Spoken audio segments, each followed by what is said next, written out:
All right, it is Tuesday night in Tooney Town, and that can only mean one thing. It is time for the fastest rising pro wrestling live stream podcast on the internet today. It is time for Tooney Talk Wrestling. Folks, my name is Marvin, and I am the Movie Monster, and I am super excited to have another all-star panel here tonight to start talking a bit about the wrestling goings-on of the week. And boy, have there been a lot of goings-on of this week, from things that aged poorly with Y2J to Kevin Kelly spouting his mouth off to Corey Graves issuing some grave statements that might or might not be a work. We've got a lot. And of course, to AEW and WWE going head to head with Saturday night's main event versus All In Texas. But guys, I cannot do this myself. I need my panel. So let's bring them out.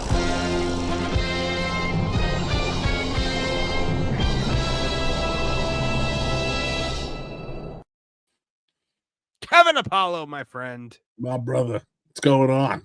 Oh, God, so much. Too much. So much ridiculousness going on in the world of wrestling today. You know, but you know, we have got to bring out our good friend who is here to talk about it with us, the one and only Dis. Hi. How Where's are my you, video? You don't have one yet. When I get when I'm able to actually work on content for the channels, then I'll be able to actually make you a video. It's fine. I'm gonna give you credit. I have to. It's my version. No, it's my version of Where's Headlines now. I put out 2 headlines within a 2-week period, so I think I've earned myself a little breathing room from that. Don't you love it when you do that? It's like you've been putting off an oil change in your car, and then you finally get one. And you're like, "Phew, I don't have to do that for another 5 months." And the car's running all smooth, and 100%. No this week, guys. The message I got was I have to pick up my sister and husband from the airport. I think he meant her husband, but we don't know. Couple might have a husband. But joining us this week. From the Squared Circle podcast, you might have seen her from going viral on Wrestle Cringe this week, but also having a very public spat with the one and only Dave Meltzer. It's Marie Shadows of the Squared Circle podcast. Hi, guys. Hey, Marie. Hey. Marie, I've wanted to have you on the show for a while. You know, we've interacted a bunch on X. The time definitely seemed to be right once Uncle Dave put you in his crosshairs, and you've been getting a ton of exposure lately. Yes, from your takes and feuds with some high-profile individuals and some low-profile individuals like Wrestle Cringe. But we are very excited to have you here, Marie. Why don't you tell the folks a little bit about who you are, what you do, what your podcast is, and where they can find it. All right, cool. So I am Marie Shadows. I am a former WWE employee. I worked with them back in 2018 on the WWE Network. Since then, I have my podcast, Square Circle Podcast, that started in 2019. I just entered in season 6, which is year 6 of my podcast, which is amazing. I help out MLW when I can from time to time, being media press and also being talent help. I created a wrestling planner as well for you guys. And I talk about wrestling. I break down wrestling. I break down promos. I help wrestlers. I be their cheerleader from time to time. But yeah, you can find me on youtube.com/Square Circle Podcast. And then also the newsletter, which we're going to get into because that's how the whole thing started with Dave Meltzer, which is marieshadows.substack.com. Excellent. Everybody should go subscribe to that on Substack. So, guys, before we dive into everything, and Marie, you know what? I actually do want to ask. I want to ask. Tell us a bit about what you did with the WWE Network. Okay, so as we all know, the WWE Network is no longer available because they did away with it. So basically what my job was that I will watch WWE content for 8 hours a day, Monday through Friday, and I will make sure that the SEO, the search engine optimization, was up to par for you guys to search for whatever you wanted. So for an example, if you just wanted John Cena matches should pop up. Not a random match from WCW should be popping up in there. So it was my job to make sure that when it came time for SEO and searchable words, whatever you search for popped up. I hope it helped for all those years. Well, I never had a problem finding things on WWE Network. So your job was basically to watch wrestling. Yeah. for X amount of time. Your job was doing what I did when I was 12 years old during the summer. Yes. Okay. So. Yes. The job that everyone wanted as a kid. Like, man, could I just be paid to watch some wrestling? You were the one that got to do it. Yeah. So that's a pretty awesome gig. Yeah. Oh my goodness. All right, guys. So we have got some super chats to get to before we dive into the heart of the matter here tonight. Let's see. Andre Adams for $4.99 says Penta was like, WTF, people. He did seem to be looking at the hard cam side a little surprised. Wait, people sit on the hard cam side? Dios mío. we're gonna cover Penta in depth, right? Correct? Yeah, of course we are. Okay. Yeah, of then course. I won't. Then I'll save my comments. Yeah, so I have heard a lot of mixed things about Penta's really? Yeah, I well, because Draper said it was terrible. What? Yeah. No, I thought that's what Draper said. I think Draper, the wrestling suit, not even wrestling suit, just Draper and Castle, I think, are the only two people who enjoy WWE that I saw that didn't like it. Everyone else that I saw that didn't like it were AEW people who were just, But yeah, those are the only two. I mean, of course, they're bitter. They're bitter. Yeah. Oh, you mean Draper and Castle? Yeah, they're bitter. No, not Draper. No, the AEW people are bitter. Yeah, we love Draper. They're just racist. Draper, that's all. Draper came to my my Thanksgiving stream for the parade, which you did not. So we like Draper more than you right now. I have a family. I don't know. This is your family. This is your family. I am your father. I actually Together, really wanted we will to. find these freaks. These I kept trying to sneak out. I'm trying to quote the Shredder disc. No, nobody cares. Not put that over after your Shredder. Yeah. Good. You asked me a question. No, I said that day I was actually like all morning I was fighting to get over to my place so I could do it. My sister showed up early. I never explained that. So I did really want to be there, and I'm just breaking your balls. I was explaining to the chat because I think some people expected me to be there, so I let them down. Not you. I don't care if I let you down. BPE 592009 sent in $20, but did not attach a message to it. But we thank you for your support. Matthew Buswell also with £2 sterling. That's proper money. Sent that in. I believe he said something directly after that, though. So I'm going to see if I'm correct on that. I got to scroll back to the chat. Because and he said, "Fuck Hogan." We all know. Let's see. That's pretty much what LA said. John JID 999 for $199. Power to the 199 says watching Halloween Havoc 95. WCW is good, but cheesy as hell. Yes, it is. Yes, it is. Especially in 1995. Right. Sorry. You picked the hard time to be jumping in the WCW. Havoc 95, that was Hogan and Macho? Or no, that's like 97. No, they were teaming up. Yeah, no. So what was Havoc 97? Was that Hogan and Giant? 95, yeah. That was right in prime Dungeon of Doom era, buddy. I think that's Hogan and the Big Show with the Yeti. Oh man. The Yeti came in there, brother, and he hugged me until I passed out. You know what? No one can hug my one ply, brother. No way. Oh my god. No one compares that era to AEW. Like you always hear people, they always pick out the worst eras of other companies and compare it to AEW. Like, AEW is like, TNA in 2010 or WCW in 2000. The reason they don't say 95 is because 95 was terrible, but man, it was fun. Right? It was fun. It was interesting. They were just like throwing everything at the wall. I don't mind if they're bad, if they're trying, and they were definitely trying in 1995. Marie, what do you did you have to watch a lot of like mid-90s WCW while you were working for the network? So basically, I had the opportunity to choose what I wanted. They mainly gave me WWE stuff. So like Raw, SmackDown, NXT, I didn't get any WCW programming while I was there, but I did make sure to tell them no Total Divas, no reality shows, and they did not give that to me. They gave it to the other people that were there. But yeah, I was able to pick, but they never gave me Oh, that's pretty WCW. cool. Yeah. I like that. They were like, who's interested in this? Raise your hand. And like, we all raised our hand for certain things. But I made sure I was like, no Total Divas. Don't give me that. Don't give me that. Was that no? You didn't Was want to this see in Titan? Sorry. Sorry. Go ahead, Kev, because I know where you're going with this. You don't want to see heel John Cena being a good soldier and forcing himself. Then he loved Nikki Bella. No, it had nothing to do with that. I'm more of the like I'm wrestling based rather than like reality based most of the time. So I'm like, we gotta just look at it wrestling wise. I'm sorry.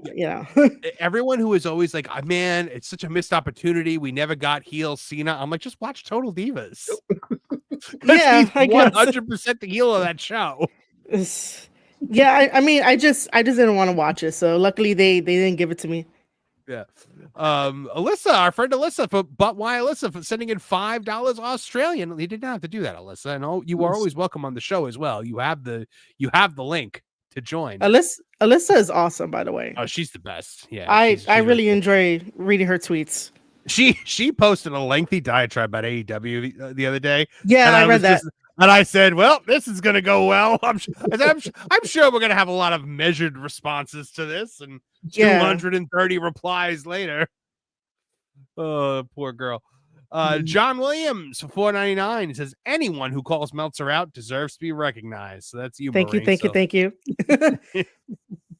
Redisaurus for $5. We are gathered here in memory of Rampage, a misunderstood show that gave us CM Punk returning, and that's it. Rampage, we hardly knew ye. Not because we couldn't, but because we didn't want to. I added that last part. John JID 999 for $1.99 says, Marie, if you have one, what's your favorite WWE DVD or documentary? This might sound kind of like, I don't know, lame, but I always like watching the WWE 24 Chronicle shows that they have. Those are pretty fun and like in depth. Yeah. The I just saw they just posted like a whole bunch of like you can watch like all Raw matches from Stone Cold Steve Austin on Netflix or something like that. So I was watching that the other day. But John Williams for $1.99. It says Tony Khan asks, "What's Rampage?"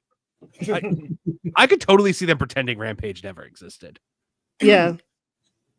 Well, we no longer talk about AEW Dark and what was the other one on the YouTube Elevation. Shows? Yeah. I mean, yeah. If Tony Khan would be like, "Oh, I don't know what Rampage is. What is that?"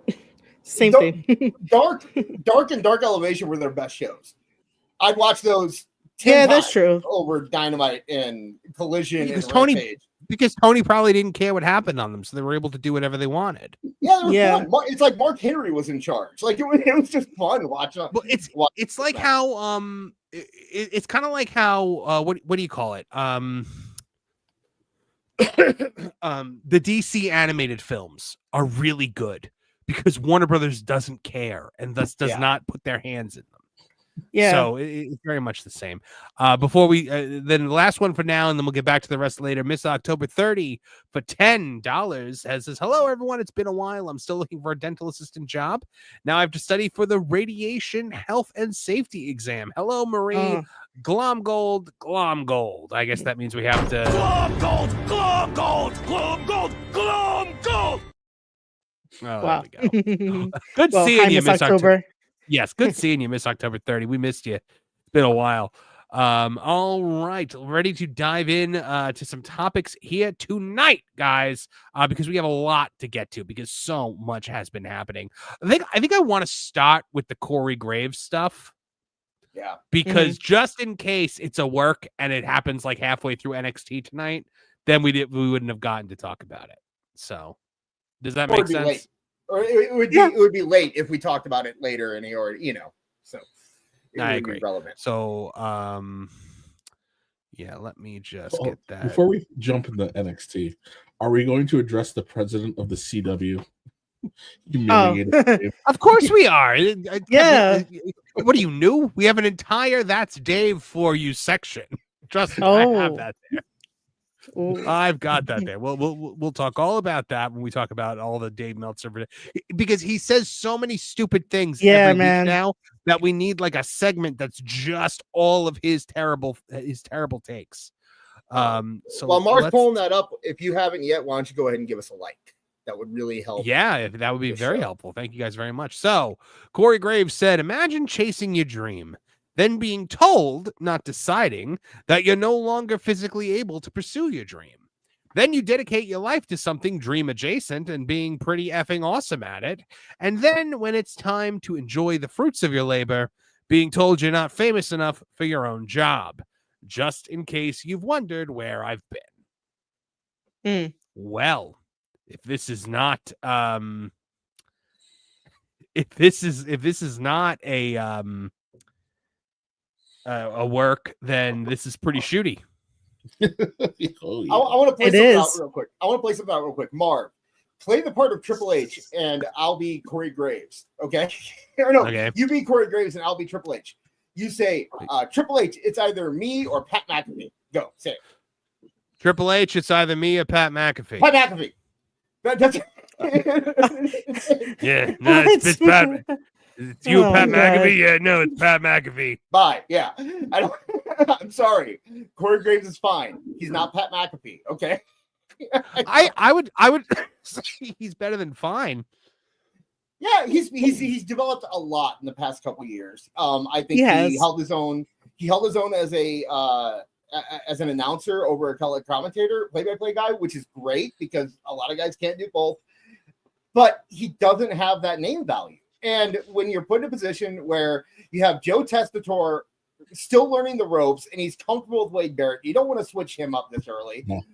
Netflix clearly doesn't want a 3-person booth. They want Pat McAfee. Pat McAfee is more famous than 90% of the WWE roster.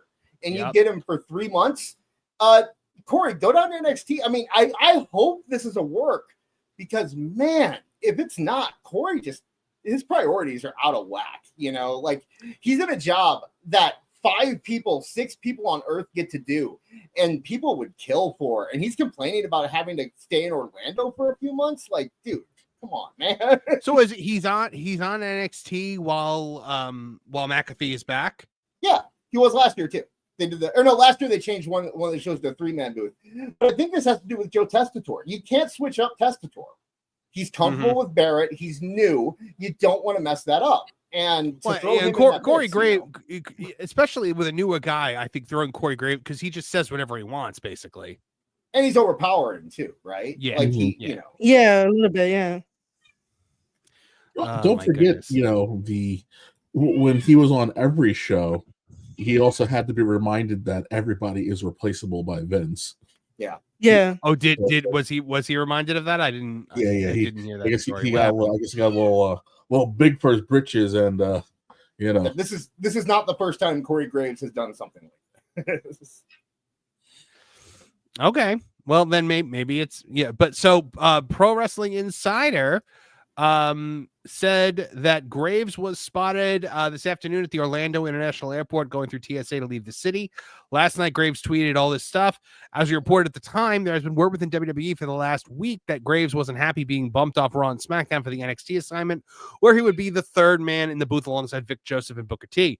This morning, Graves tweeted again, trying to focus the energy he received overnight into interest into what he might say on NXT TV. Instead, it appears he won't be saying anything. So that is Pro Wrestling Insider is saying Corey Graves off tonight's WWE NXT. So guys, let us know if that happens, if that's true. Yeah, Max for Life in the chat is saying he is not on commentary. Okay, well maybe he'll come out and if he does not like do a run in tonight and cut a promo, then this is a shoot and he's done. But now here's my question, guys. Who would, because it's not a question of if Tony Khan would take him, because we know he would. Who does he bump off the booth for him? Nobody. That's the thing. He's a wrestler. Oh, that too. Yeah, he's a wrestler. Oh, he would totally let him wrestle, wouldn't he? Mm-hmm. If he lets Soraya wrestle, he'd let her wrestle in a heartbeat. That's right. Oh, wait. Tony's fine. He is a picture of health. He is. Oh my God. He is the healthiest man I've ever seen. 91, 92, $93. Him and Copeland, him, Cope, Daniel Bryan, and Soraya. And there's one other one. Who's the other one with the broken neck who shouldn't be wrestling anymore that they let her go? Anyway, they'd all form a little faction. It'd be fun. Yeah, everybody. Copeland the Shibata. Shibata, yeah. High risk has entered the ring. high risk. It's traction in action tonight on Dynamite. Did you car crash? I know it's not the Meltzer segment, but did you see what Meltzer said about Gray? Oh, what did he say? So he reports yesterday. He's like, it's a work. It's obviously a work. Everyone knows it's a work. And so he's gonna get fired tomorrow. Well, he posted to work, and then PW Insider posted that thing this morning, and someone commented on him and it said, "Hey, Mike Johnson reported that he got sent home. He was leaving Orlando," and he's like, "Well, if he's on TV tonight, it's a work, but if he's not on TV, then it's a shoot." Now, let me ask you this: did at any point Meltzer say, "I think it's a work," or did he say, as a fact, it's a work? I'm pretty sure he just said it's a work. Oh no, there was no thinking done on Dave's part. There wasn't. There very rarely is. And then Fightful reported. Fightful's like, "Yeah, we talked to Corey Graves' brother. This isn't a work. This is real." Yeah. And he's like, "Well, if they mention him, then it's probably a work, or it's probably a work. But if he's not, if they don't mention him, it's a shoot." Well, it's a work unless it's a shoot, in which case it's not a work. I like in the chat they just said that if we don't have cat ass, it's not Tooney Talk Wrestling. I like how that's more important than awful. Like, awful's not here. Everybody's like, if Siren the cat didn't jump up and show her brown eye to the world, we'd have a riot on our hands.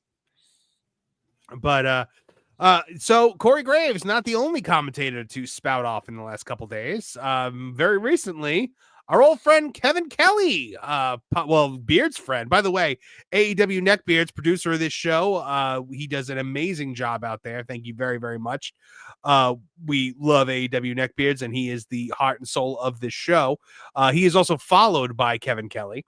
And Kevin Kelly said, "All I wanted to do was call wrestling. Never in my wildest dreams did I think I'd have to listen to the stuttering son of a billionaire feeding me lines and then correcting himself and telling me I was doing great, then waiting until I had a mental breakdown to fire me." So sad. Ugh. And then, of course, Beard said, "I thought Vince used to do that and it was frowned upon. I guess it's okay when Tony does it." Totally right. It's because Vince is the actual billionaire and he knows what he's talking about. What? Yeah, true. What is Tony Khan saying to Kevin Kelly? That Kevin. Could you imagine the amount of stuttering, and just nonsense that comes out of his mouth on that headset? Where's the no time cop? What's going on? By the way, that was my thing also when I heard that he was on the headset. Like, why wouldn't JR be producing the commentary team? Yeah, right. Why wouldn't you have the greatest commentator in the history of wrestling sit at gorilla position and produce your commentary team? Instead, what makes this moron think that he has the knowledge or experience needed to sit there and produce live television? That's not an easy thing to do. Triple H didn't even do it until he sat next to Vince doing it for years. Sorry, Marie, go ahead. What were you gonna say? Oh no, it's all cool. I was gonna say that it's him just playing out the fantasy, playing out pretend, and just running a company on that. It doesn't get him nowhere. Nothing is smooth, nothing is sharp. And if he is stuttering on the headset to produce lines for commentators that should already know what's happening, it just makes the product just fall apart. It's just him playing the part rather than being the part or stepping away and letting somebody else do it. Kev, you've actually met Taz before, right? Yeah. What do you think goes through Taz's mind as Tony Khan is stuttering into the headset? Am I getting paid on Friday? All right. It's worth shutting up. Yeah. I'm only here to deliver one-liners, one line per episode. Here we go. I love Mole told a story. I really hope it's true about apparently one time Tony Schiavone's phone rang on air. Oh yeah, that. And it went over, and Excalibur immediately got in the mic and was like, "Tony, that wasn't me. That wasn't my phone. It was Tony." Well, Excalibur knows that Tony Khan is his lifeline to the wrestling business. I mean, we're telling me WWE wouldn't sign him up if Tony. I'm willing to be. Why are you wearing a mask? Get out! Ugh, why do you smell like that? How long have you had that thing on? Put it back on. Aren't you the guy that dropped the hard R on the Indies? How do you know that? I know everyone who drops the hard R. Oh my god. It was twice in the same promo, boss. What? Tornado's so funny. I was looking at Human Tornado, like somebody, someone was defending Excalibur about something because they mentioned the hard R thing, and he's like, "No, Human Tornado wanted that to happen," and the Human Tornado responded with like, "N-word, what?" Oh, no, I. Human Tornado was like, "Oh no, I didn't." Yeah, like who really wants that? You can literally like say whatever you want in wrestling, right? But stick to story, stick to kayfabe. But who really wants the hard R dropped on them? Come on, like, ooh. Hey guys, well, apparently Bobby Lashley with all his pitches to Triple H. Yeah, Bobby Lashley. Yeah. What? Bobby Lashley pitched Triple H a series of increasingly. Oh wait, who was it with? Was it Gunther? Oh, because they wanted to make Gunther into an Austrian painter that runs a national socialist movement of Germany. The things we have to say in YouTube to get around the censors. Got it. But yes, he wanted that. Oh damn. And Kennedy. Right. Well, not depending on who you ask. Yeah. Oh damn. Never mind that, but still, it's not right. Don't do it. I just said and Kennedy because I wanted to complete the line of the song, and then I realized what I said. Yeah. more like LBJ. Oh my god. And LBJ. Yeah, that's a hot 1947 take right there. Damn. All righty.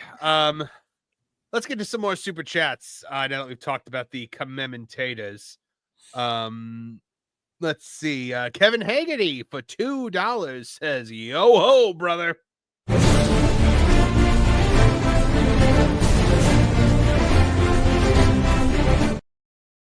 Oh, that's fun. I like that. I have decided that I am going to go to Hogan's Beach Shop on International Drive and just like film a bunch of video for you guys and put it up on the channel. I think that'd be really fun. Just to kind of explore what the Hogan Beach Shop is like. Oh, hey, Marv, I'm coming to Orlando in April. Just to let you know. Are you? Yeah, I'm for a meeting, so I don't know if I can do much. But I'll be in Orlando in April. So. Oh, okay. Yeah, I'll make sure I'm out of town. Actually, I might be out of town. There's only room in this town for one of us. Yeah, if you're free, we can drive by the Performance Center and peek out to see if we can see any NXT wrestlers standing outside. I never told that story. This was before the show, before the channel, everything. When me and Marv were just kind of chatting a little bit, and I got a DM from Marv one day on Twitter, and it was just like this creeper shot, and it was Marv's star. Like, I feel so weird. I think they saw me. So yeah, I was driving in the area of it, and so I was like, oh, you know what? I've never actually seen it. I kind of want to see it. And so I drove over and I like went in the parking lot and I like snapped a picture. And as I'm like, I'm just gonna snap a picture and just drive off of the building. As I snap a picture, the door opens and a bunch of NXT guys are like literally like walking out in like training clothes, and I like vroomed it. I was like, nope, getting out of here. Oh my god. Awful Wrestling for $5 says the Observer is reporting that AEW will be debuting their own wrestler on Dynamite tomorrow, the American Jade CM Penta. I would 100% believe that, and it's going to be played by Ray Phoenix. Did you see the comparisons between the Penta and the hologram masks? No. We'll No. pull that up during the Penta segment. Ray for $2 says, "Hey, Tooney fam." Hey, Ray. Hey. Tyler Golosinski for $4.99 said, "Penta was my first merchandise I bought day of and eager for February. When it arrived, does hand gesture while saying, I don't know. I don't know what he's saying. Miedo, it arrived 0. So like no fear. Basically. Okay. Yep, that It's makes sense. Thing, yeah. 0 fear. Yep. Yeah. It's a good thing we have you here this week, Marie, because none of us gringos would have gotten that. Well, Kev's a gringo too. Kev's a gringo too. Listen, Yeah, I'm half Puerto Rican, but shit. Forever Runner for $1.99. Power to the 199 says, "Don't disrespect Shredder. He kicked Batman's ass. Yes, he did. And good bull. With that. In the first fight. God. He whooped his ass in the first fight. In the second fight, he's whooping on him too for a while. He cuts off the utility belt and everything. Yeah, and now he's the U.S. champion. So that's the Shredder. You made that joke. That's your joke, Mark. Oh yeah, you're right. I was like, wait, who's the U.S. champion right now? Oh my god. Let's see. Monkey Balls for $5. Penta screwed up the timing on Raw so bad. Triple H threw a big tantrum backstage and ended the show 30 minutes early. Sources, trust me, bro. Exactly. That's it. We're going home. Pack it up. We didn't plan for this. Either we planned for an interview segment and the show's timing is fluid and we're going to end 30 minutes early instead of going to 3 hours because someone won an undisclosed amount of time over. I see a lot. I can see some wrestlers getting butthurt if that match went long. I don't think Triple H did, but I can see some wrestlers being like, "You're telling me I got to stick around 10 minutes longer tonight?" Like that kind of stuff. I said this this morning. I'm like, there's no way this is an actual story, or someone in the back who isn't on TV is pitching a fit and stooging off to some dirt sheet because they're not getting attention they think they should be getting. Yeah. Well, also the PW, it was PW Insider. And if you actually read the story read, everyone was very happy for Penta. They really thought he did a great job in his segment. A few wrestlers were upset that their segments got a little bit cut up for time. That's what and then the headline that everyone ran with on Twitter was wrestlers backstage angry that Penta went long, And well, of course that's what they went with. That's what gets the clicks. So Regina Sharp for $5 says, "Oh my god, I'm late. Did I miss Glom Gold?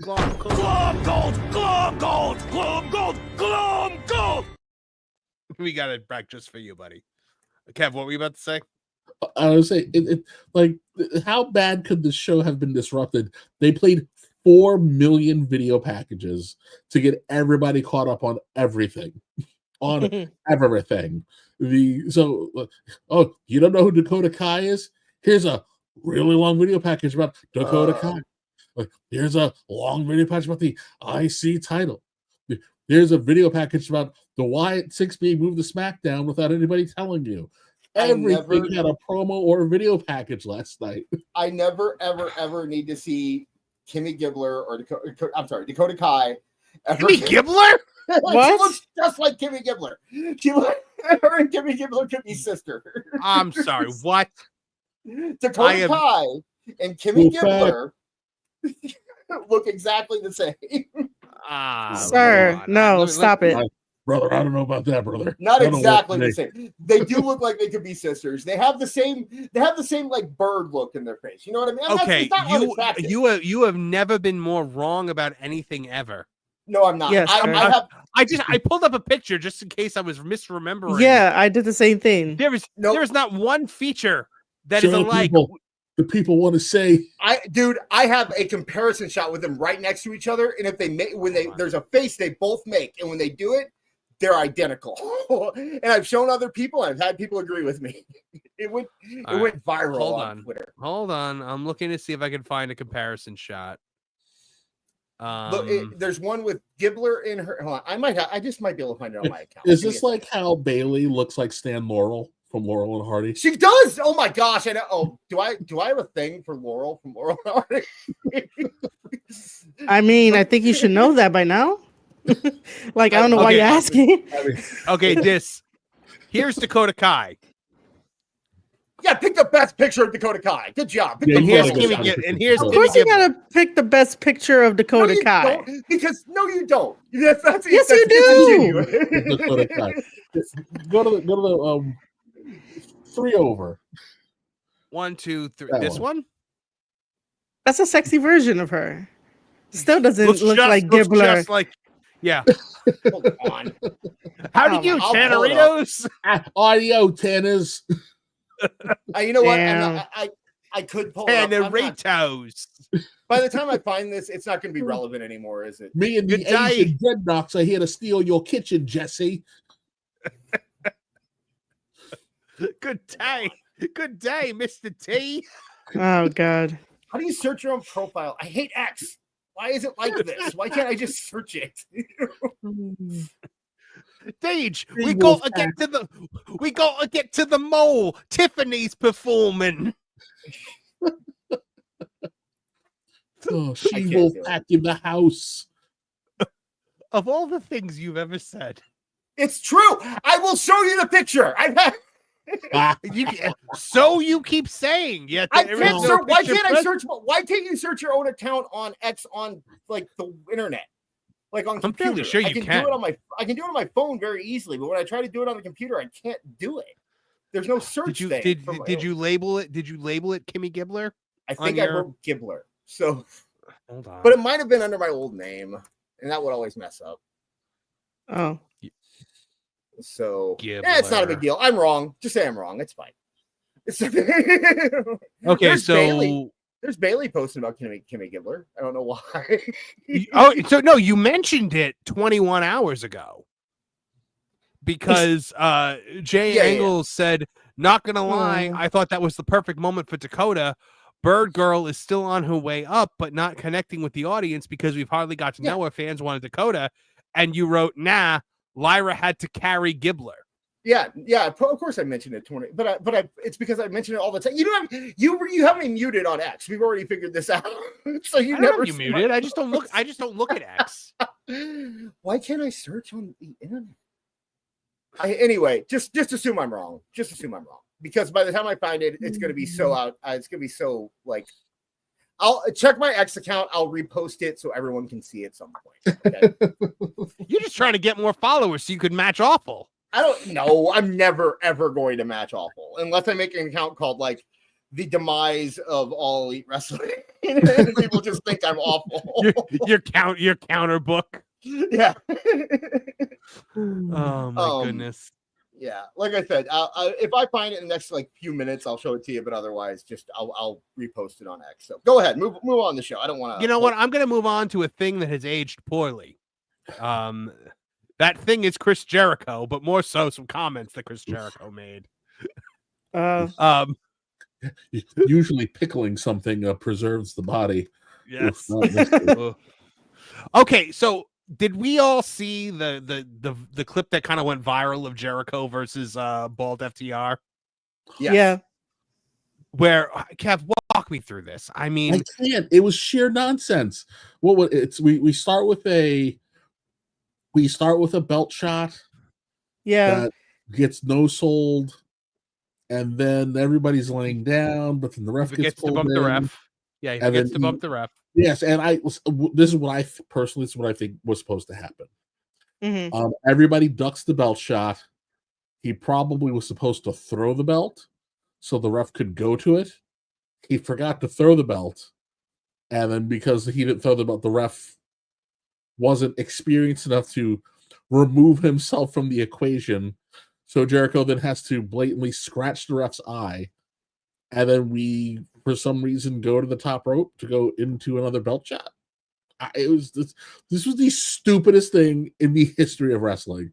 This was the Jumpin' Jeff Farmer yup of spots. I can't even explain either.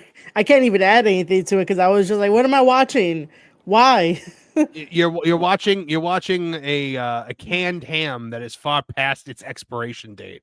Yeah, man. And the two of them. It was the two of them which made it even worse. Oh, of course, because he completely like did not understand what he was doing or how to save this. Go ahead, Oh, Des. this was so bad that that Dave had to say something about it.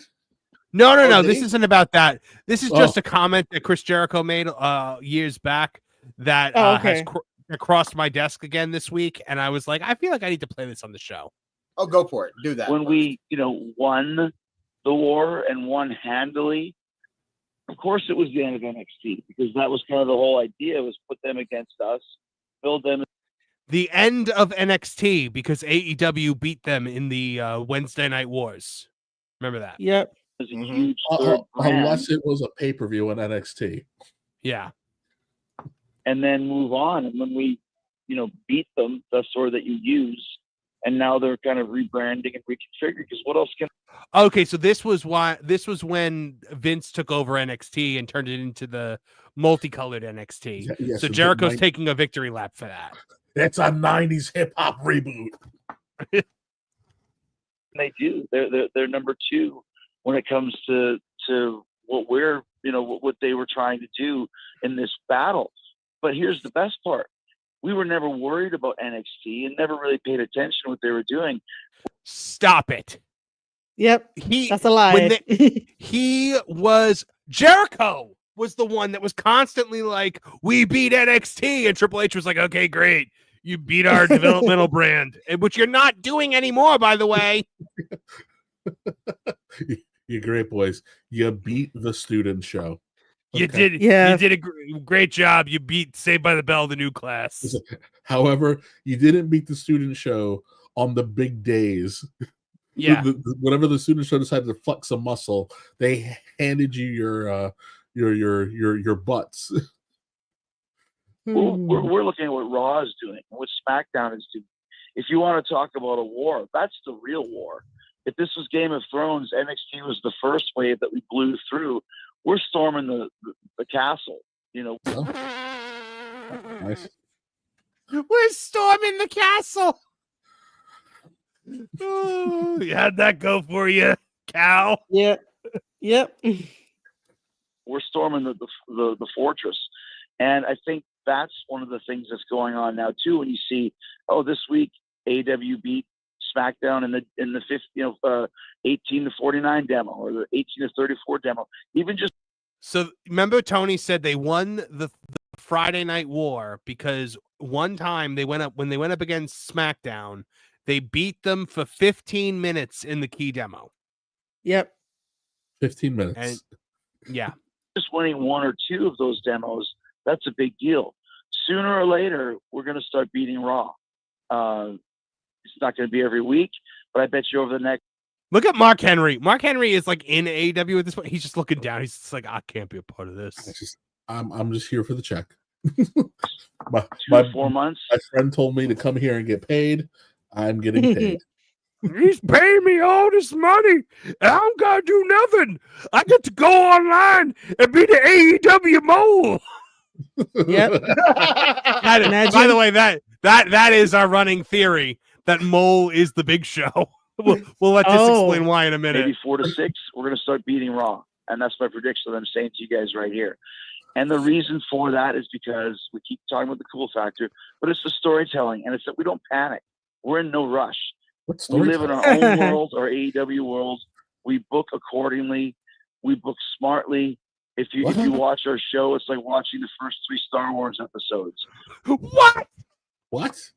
No, it's about right. The first 3 Star Wars, so 1, 2, and 3. Is that what he's talking about? Hey! Don't you? There will be no prequel bashing on this show. But one thing always leads to the next, and sometimes you'll see something where the seeds were planted months earlier, but we all know what we want to do and where we want to go.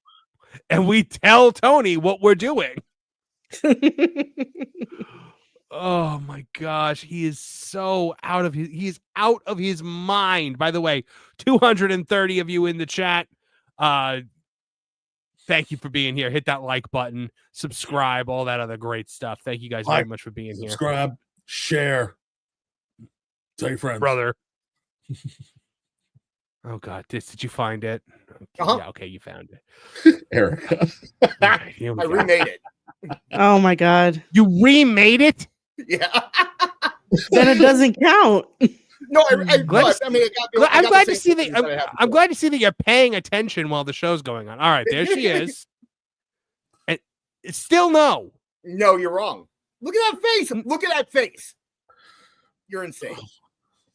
No, I don't see it. You're insane. No. There's You're two both crazy. entirely You're all different crazy women. people.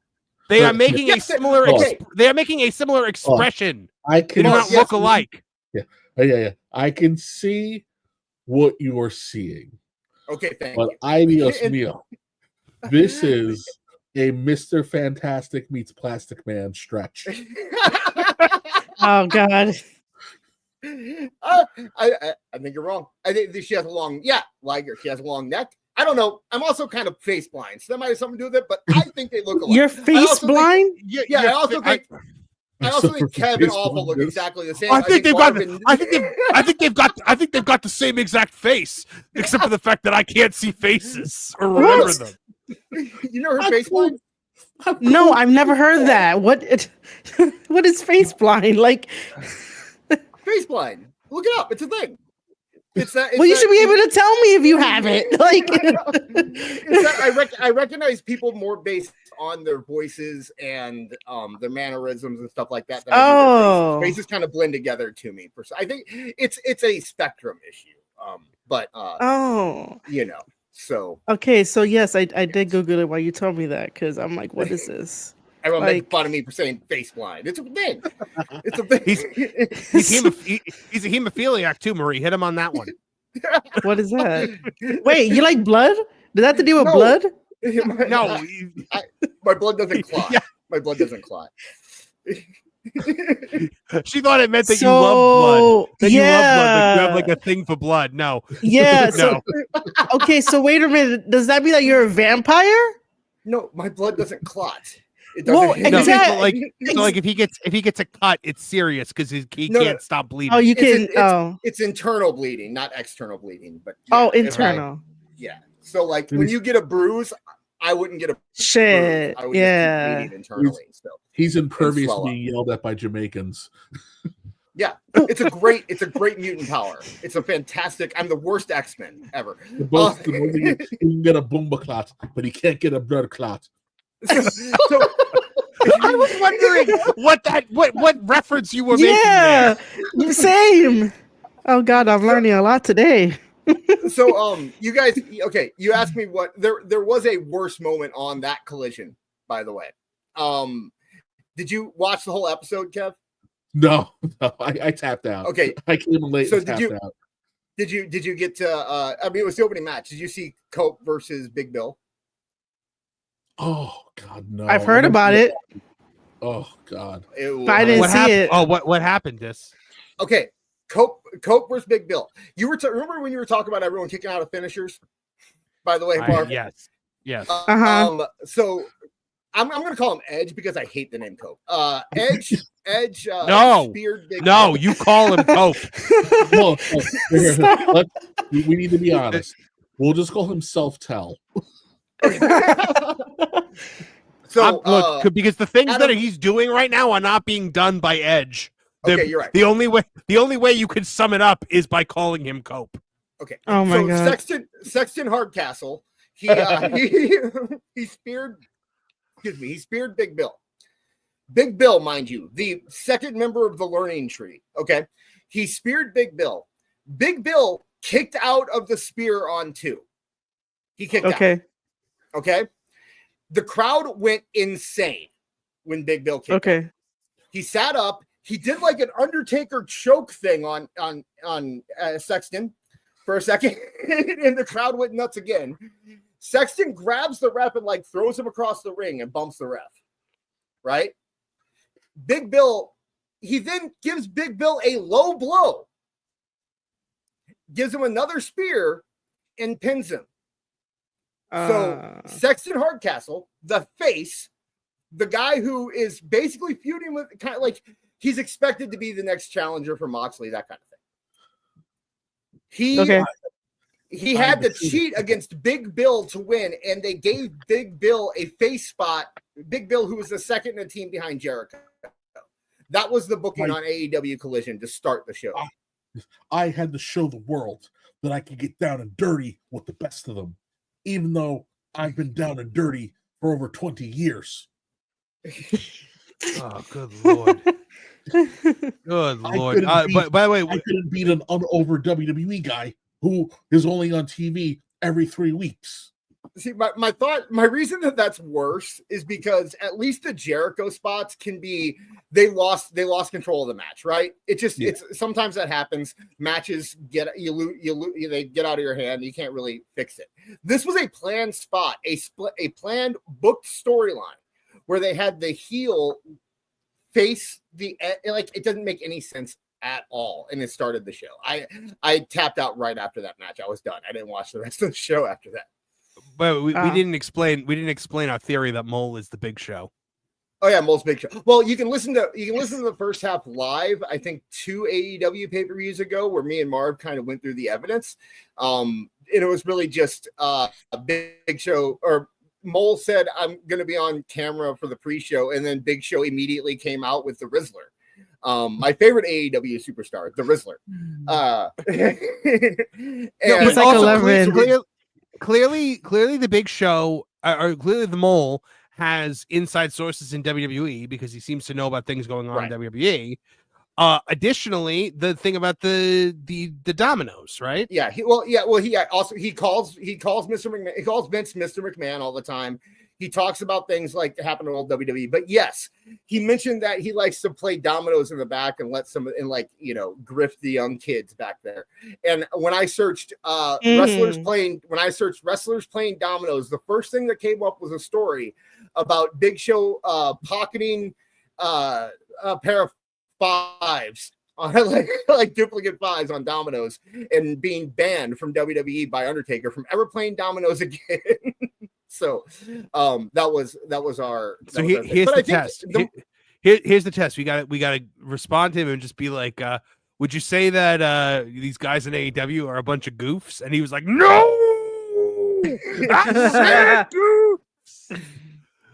I said goofs. I said right after his domino thing, I said, well, don't ever pocket a double five, and he liked it. So I don't know. Yeah. So maybe, I don't know. Oh my goodness. Well, he bought the Captain Encino character, and I didn't do nothing. How much money? But he got to hang out with the Rizzler. He got to hang out with the Rizzler, though. So what? He's funny. You want to watch Max turn red from embarrassment? Just mention the Rizzler. Every time I talk about and I do his little pose, the Rizzler pose. Oh gosh, the Rizzler he's got one thing, and he does it so good. He's got one thing. I love the Rizzler. So I wanted your opinion on this because I want to know if what I saw here is accurate or if it's a huge reach. What? Hold on. Let me. Oh God. Wait. While you're doing that, Erica M in the chat just said, "I had the hugest thing for Big Show in middle school." Someone had a crush on Big Show. Maybe he was the Giant back then. Erica's fantastic. He had the long flowing hair and the the Viking look going for him. It's just so random. What a random crush to have in middle school on the Big Show. That's like, you don't hear a lot of people in the 80s being like, you know who I had a thing for? Big John Studd. I tell you, that guy. I'm sure there's some tough bar chick in West Virginia going, that's my guy. Oh my God. Erica would have been that in the 90s. All right, so here is what I want to talk about. Matt Cardona was a guest on Ariel Helwani's show and talked about a potential return to WWE. And he said, if my music hit at the Royal Rumble, the place would explode. The roof would go off the place. Social media would explode. I'd move merch. I know that. I haven't been offered anything. My question to you guys, Would it? No. Yeah. Yeah, I think it You think would. so? Yeah. I don't think the roof would blow off the building. I think he'd get a nice pop. Yeah. But I don't think it would be like AJ Styles coming out. And that's kind of like what he's insinuating it is. Well, I mean, if he never gave that answer and then he showed up at the Royal Rumble, then he'll blow the roof off. But I think that because he mentioned it, and if he does show up, then he'll get a really big pop.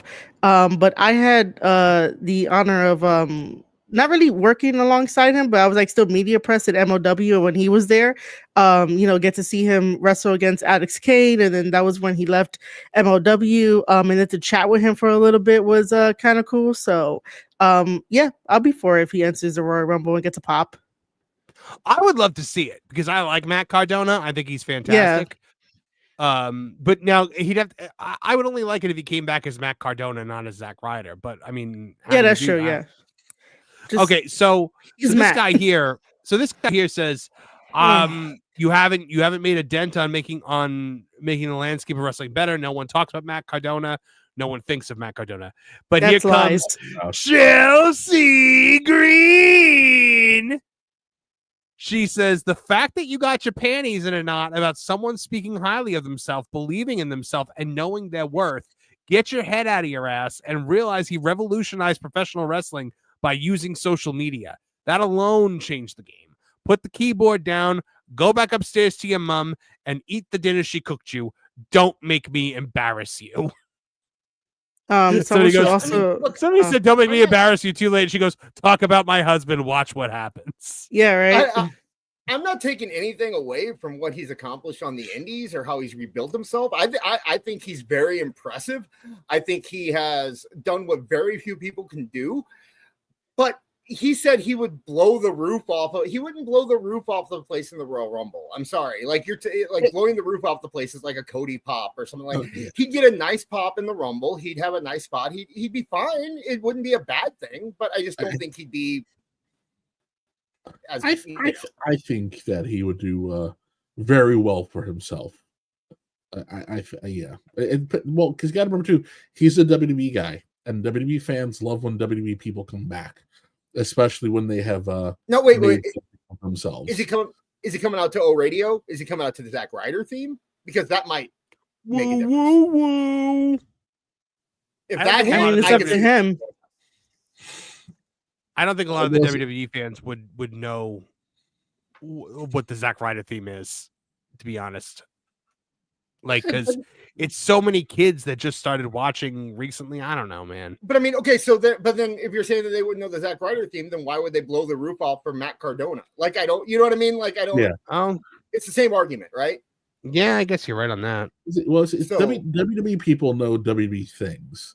I'll say it that way, and because the audience is multi-generational at all times, they have all of their bases covered. It's why you can have Nash come out and still get a giant pop. Why Hogan can get some form of a reaction. We don't know what it's going to be. Some form of a reaction. You know, you could even have like Brooklyn Brawler or somebody come out. They're gonna get a big reaction because it's someone from the past. Yeah, well, I think he'd do very well for himself. Yep. All right. Yeah. Go ahead, Marie. What were you gonna say? No, I'm good. I just want to agree. All right, let's some super chats before we get into our next story. BT23 for $5 says, little to no story for Penta against Gable, only mask videos. If I'm not mistaken, Kurt was just beating guys being a prick until New York City when he faced Taz. That is true. That is true. Last Call podcast for $5. Talking about Jey Uso again. Jey Uso versus Gunther for the world title at Saturday night's main event. I pray that Jey Uso wins the world title just so that Marv can yeet. You know, he really wants to. No, even if he wins, he could, if he resuscitated my mother from near death, maybe I'd eat then. Oh my God. The most over man in professional wrestling today. Stop it. He is. I can't. No, I can't. And I can't argue. I can't argue it. I can't argue it because you're right. But my God, he cracked the babyface code. Yeah. He could win. To say something urban enough that white people can be like, "Oh, this is fun." That's right. He is your kid's safe black friend. Exactly. And he's not 100%. This is, by the way, And- this is coming my from God. this is coming from my safe black friend. If with The Rock not being there, like a couple weeks ago, if you would have told me that Jey Uso was fighting Gunther, I'd be like, oh, okay, well that's a good fight for Gunther to get to the next place, right? But with The Rock not being there, I could see them setting up a story between Roman and Jey for WrestleMania. Roman wants that title back. Jey having that. I'm saying like a 10% chance of it happening. But if he won a Saturday Night's main event, I mean, I could see it. I could see it. You know my stance on this. The bloodline story ends where it began. Roman versus Jey. And when Roman puts Jey over, Jey will be Cena levels of over. Yeah, I could agree with that. All right. John Williams for $4.99. I think it's fake because Corey used to spread similar stories just to troll the IWC. Remember Booker T wanting to fight, and that was fake. John Williams for $9.99 also says, since Sheamus is a failed clone of Triple H for his replacement body, what if Tooney is also a failed clone? I put it in Headlock Headlines. What if Tooney is also a failed clone that Vince made? After all, both are incredibly insecure, rich daddy issues and wanting a hug. Oh my gosh. What?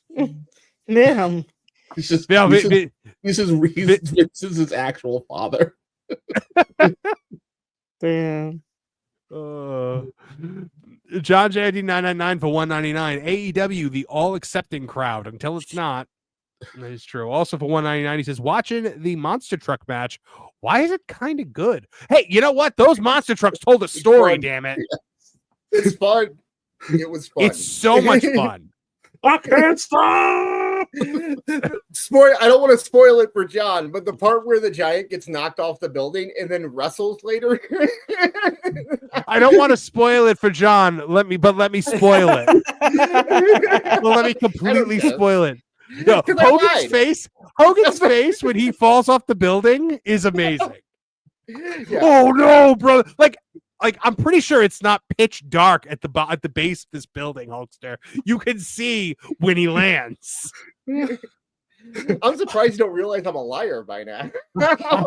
Accidentally on purpose murdered a man for profit. Oh no! Oh my god! Two WCW headstones say R.I.P. and Crockett.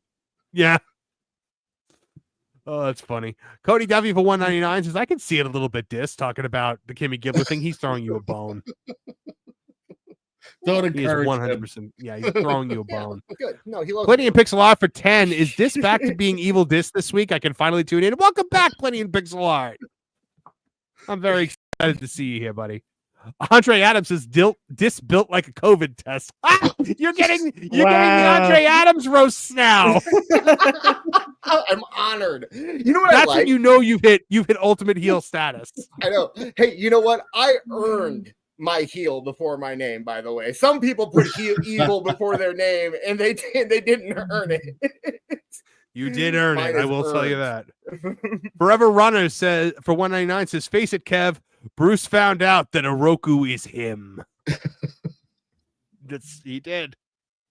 That first fight, Shredder whoops him, if you remember correctly, in Batman versus the Teenage Mutant Ninja Turtles. And then at the end, you get that like, you guys handle the others. Shredder's mine, and I'm like, oh, I'm pretty sure I created that exact scenario with my action figures when I was a kid of the Batman being like, Shredder's mine.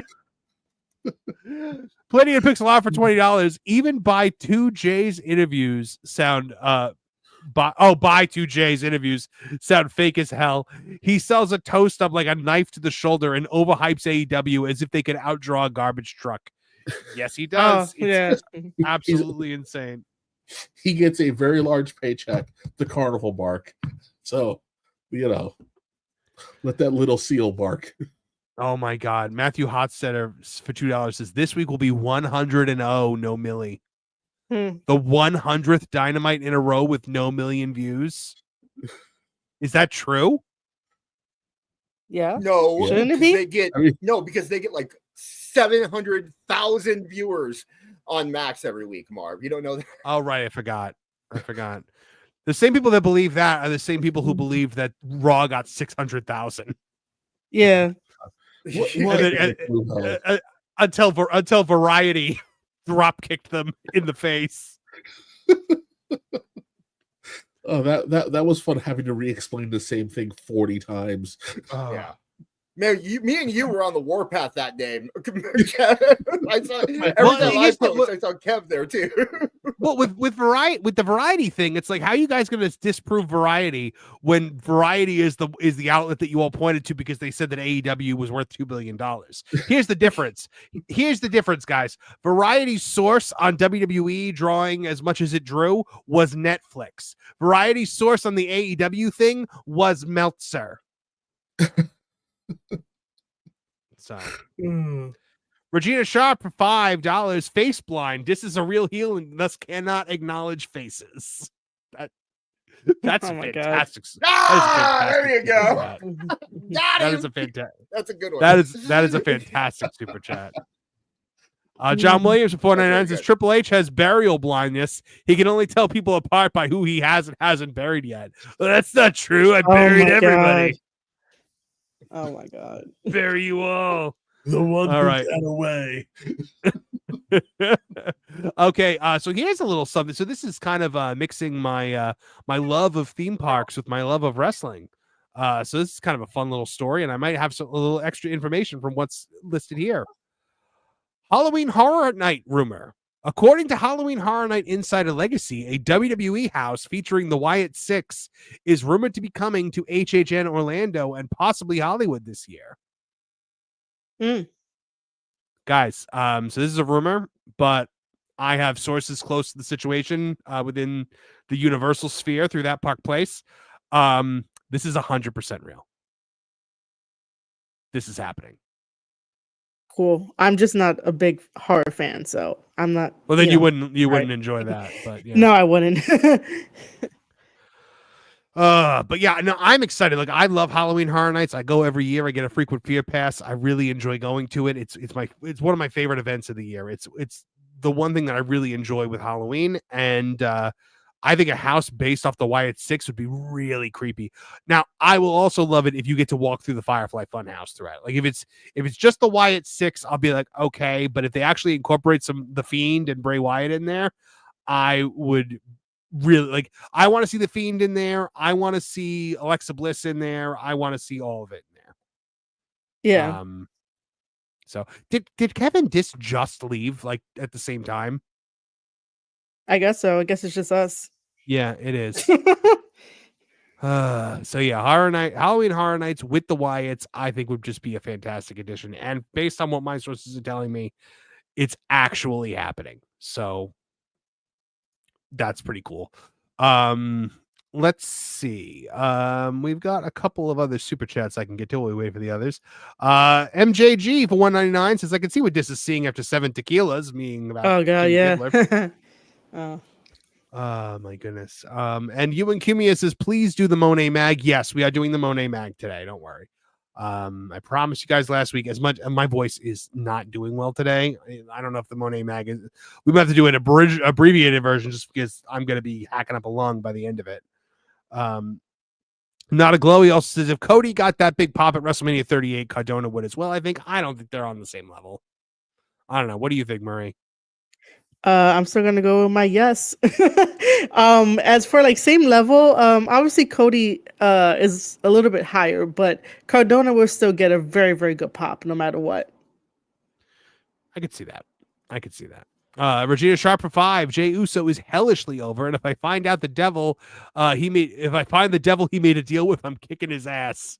I agree. I definitely agree. It does seem like he made a deal with the devil. Oh, there you are. The sinus infection, I can't get rid of it. You and Dis both left at the same exact minute.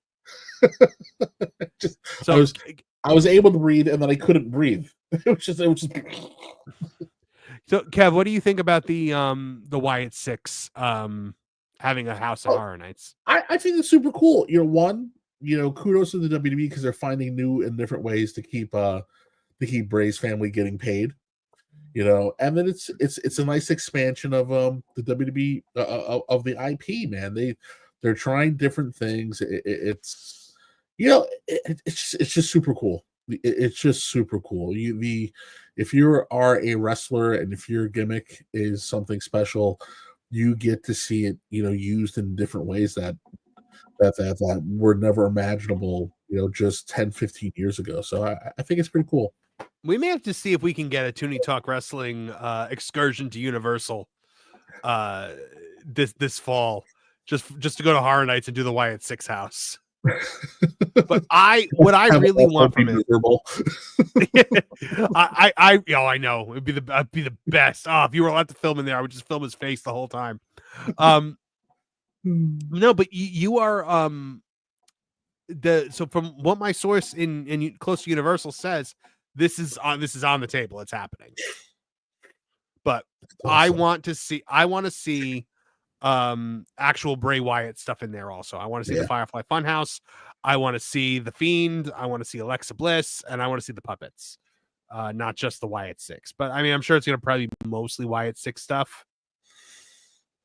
You've gone to Horror Nights, right? He unmuted, so I assume he was back. No, I've never been to Universal Studios, unfortunately. Oh. I am back. Well, hello? Can you not hear me? Yes, I hear you now. Yeah. No, I think this fall maybe we got to see if we can make it happen. I've never been to Universal Studios, so it's a lot of fun, and by then Epic Universe will be open. But let's look at what we've got next on the docket. You know what? I think it's time, guys. I think it's time for that special that special moment, or with a real special guy, and a little segment that we like to call That's Dave for you.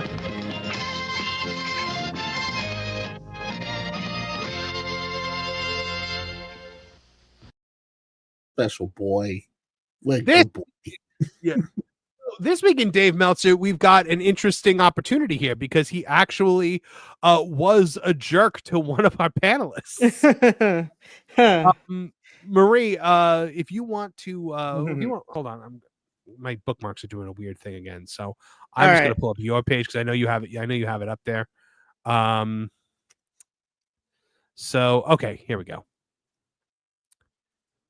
All right, so on Dave Meltzer's message board, because he's a 13-year-old from 2003, he goes, "Who's Marie Shadows? Oh, I got a blast email where she came up with this idea that I made up Charlton being suspended because then JPW didn't put out a press release. Started doing the anti-Dave stuff. I nicely told her that Charlton was suspended. He wasn't even on the show the next day, and how multiple people in multiple companies confirmed it. Today, another story about how I made up Charlton being suspended." So, walk us through. Oh, this was also shared by Bixen Span. Marie, walk us through this. Okay, how does all this happen? First of all, it's a lie. Okay. It is a lie. So this is what happened, right? So we all know that Dave Meltzer tweeted out about Chris Charlton, and I have that up on my timeline as well because I quote tweeted it because I was like, dude, how do you put out this information that he is apparently going to go on a hiatus of commentary from New Japan Pro Wrestling, when if you've been an actual follower of New Japan Pro Wrestling, people would know that Chris Charlton can't travel like outside of where the NJPW offices are in Japan. So I always use this example of like if they're going to Sendai, which is a lot further from Tokyo, he won't be able to go over there because his duties are for the offices of New Japan Pro Wrestling. But Uncle Dave managed to make it seem as if like he was going on tour, every single tour for commentary. And I was like, no, you don't put that kind of stuff out there. So what I did was that I definitely took that tweet. I made a podcast about it, and I basically was just asking questions.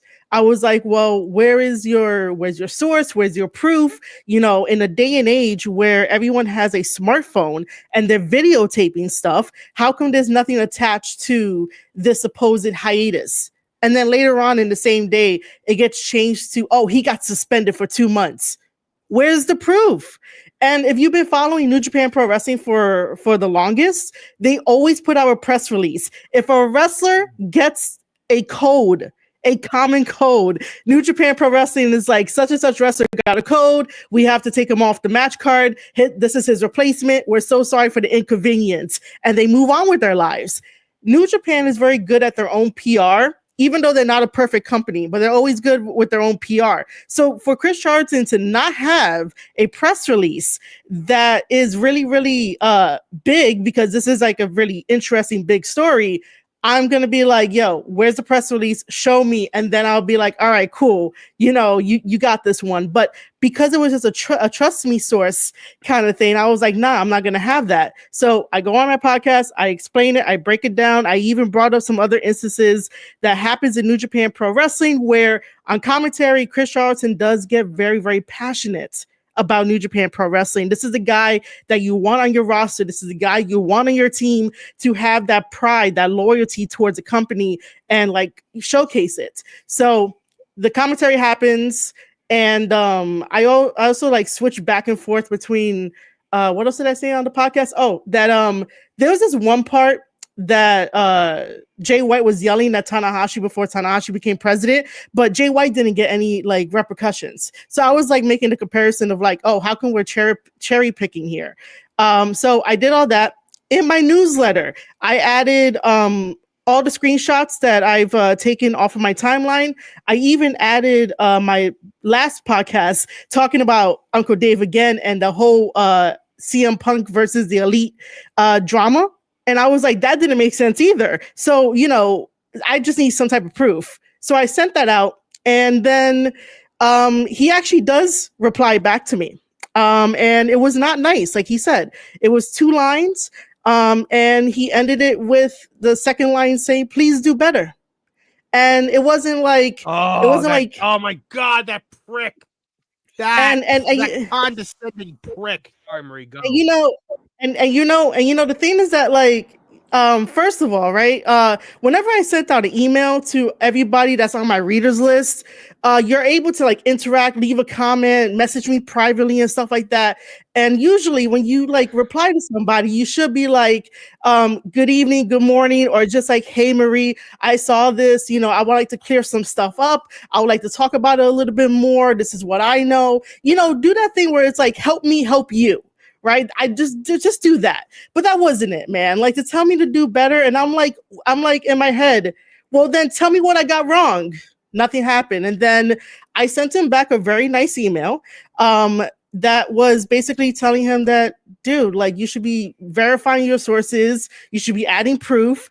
This is like a very big situation and stuff like that. And I did mention that we saw all last year of like him doing some really stupid decisions on Twitter and falling for that fake AEW spreadsheet and stuff like that. So, you know, that probably got under his skin. He went to his message board and told his fans that. And I want to know if he finally found out who Marie Shadows is, because you just don't do that. If he wanted to, he could have just replied back to me to get to know who I am, and we could have moved on. He obviously moved on, but I'm just like, bro, like, man. And by the way, this isn't the first time.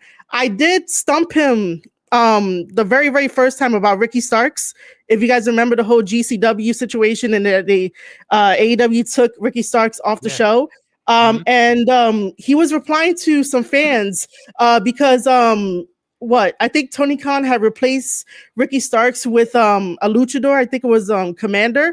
And basically I just said that, oh, you know, I'm paraphrasing here, that, you know, it could have been cool to have like Ricky Starks, because then that would show some good faith for the AEW community and AEW, you know, fans and stuff, to put Ricky Starks rather than Commander.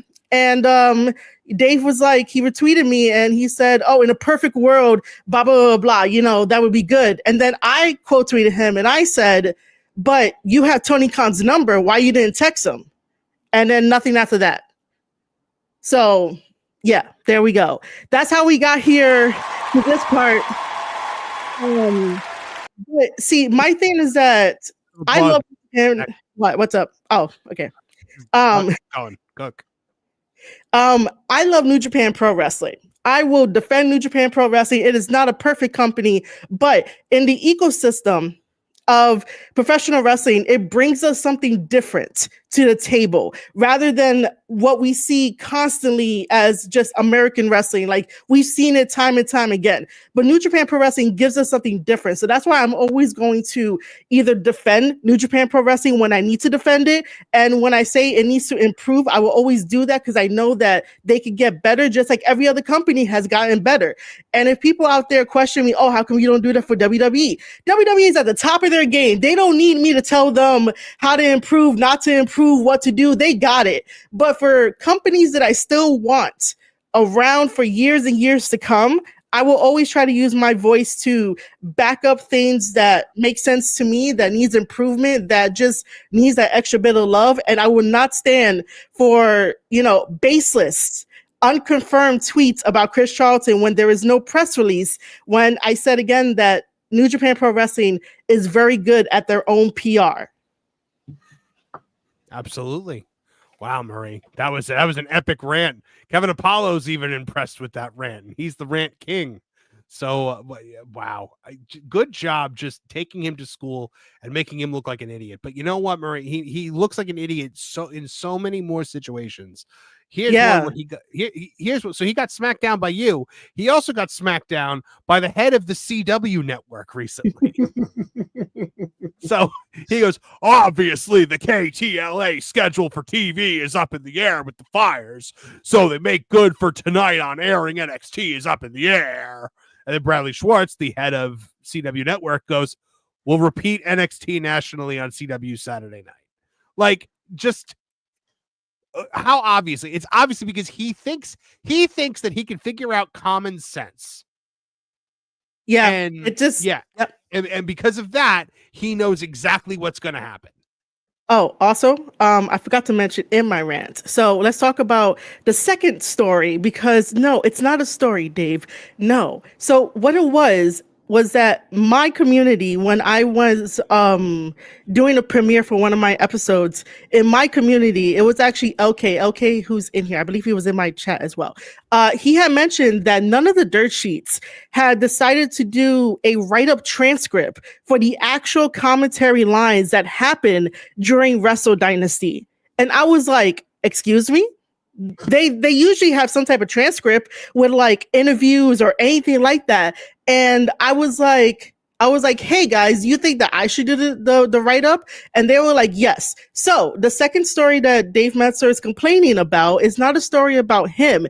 I just put a disclaimer saying that I want to provide a clear transcript, something that has authentic value to it, just in case the dirt sheets jump on it and they try to twist the words of Chris Charlton and anyone else on commentary to further push a agenda that's not helping New Japan Pro Wrestling. You guys are not going to take New Japan Pro Wrestling down. I'll say that right now. So I did a write-up and it is word for word of the commentary of what happened and also a little bit of an article to explain that Chris Charlton was being the heel because he has loyalty and pride within New Japan Pro Wrestling, and he's just echoing the sentiments of Gabe Kidd, Tsuji, Naito, everybody that has been affected by the AEW New Japan partnership, which we are seeing in real time. I say this again, but people want to tell me that I'm, I don't know, but we're seeing it in real time. So the second story is just a write-up of the commentary of Wrestle Dynasty. It has nothing to do with Dave Meltzer, and my content is not about, cursing at Dave. It's not about putting him down. It's about asking questions and raising concerns and being like, bro, you should know better of how to, format your tweets, where your source is at, like do the work. So that's what the second story is. The problem. Yeah, that's the problem. Yeah, man. I know. For 40 years, 50 years, whatever, however long he's been around. Yeah. His word has been enough. Him saying, trust me, bro, has been enough. We're now in an era where people are like, well, how do you know? Yeah. Because there are outlets out there now that cite their sources. And he has never done that and never had to do that. And now we're at the point where he's just blatantly and I don't think this is like, oh, he's fallen off. And all of a sudden, now suddenly he's not, he's a mess. Well, I think he's always been a mess, but nobody was calling him out, right? Okay, first, real quick, can I? What's up? We shouldn't expect wrestling journalists to cite sources. We need to get off that because if they're citing their sources within companies, they're not going to have sources anymore.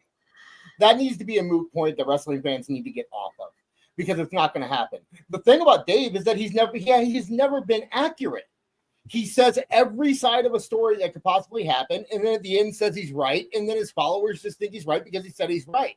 Now we have evidence. We can go back and look and show that he was saying, like we showed it earlier today with the Corey Graves story. He gave every possible outcome to the Corey Graves story, and now at the end he can say, "See, I was right." Yep. And that's his trick. Yep. Well, he plays a shell game with information. Part of why he's struggling so much is he doesn't own the space anymore. There are more than enough independent outlets that can report just as much and faster than him. So where it maybe in the past he may have been a little more careful, now he is stuck in I've just got to get information out there. So he just says stuff. It's almost like he's operating in the original intent for Twitter, where it's just his stream of consciousness. Oh, this came across my plate. I'm gonna be right because I'm always right. And then he says it, and it's not correct. But he still has enough stroke that the rest of his little Meltzer clones or Observer UK sites will blanket. They'll carpet bomb everything. It looks like a Vietnam jungle fire with his nonsense.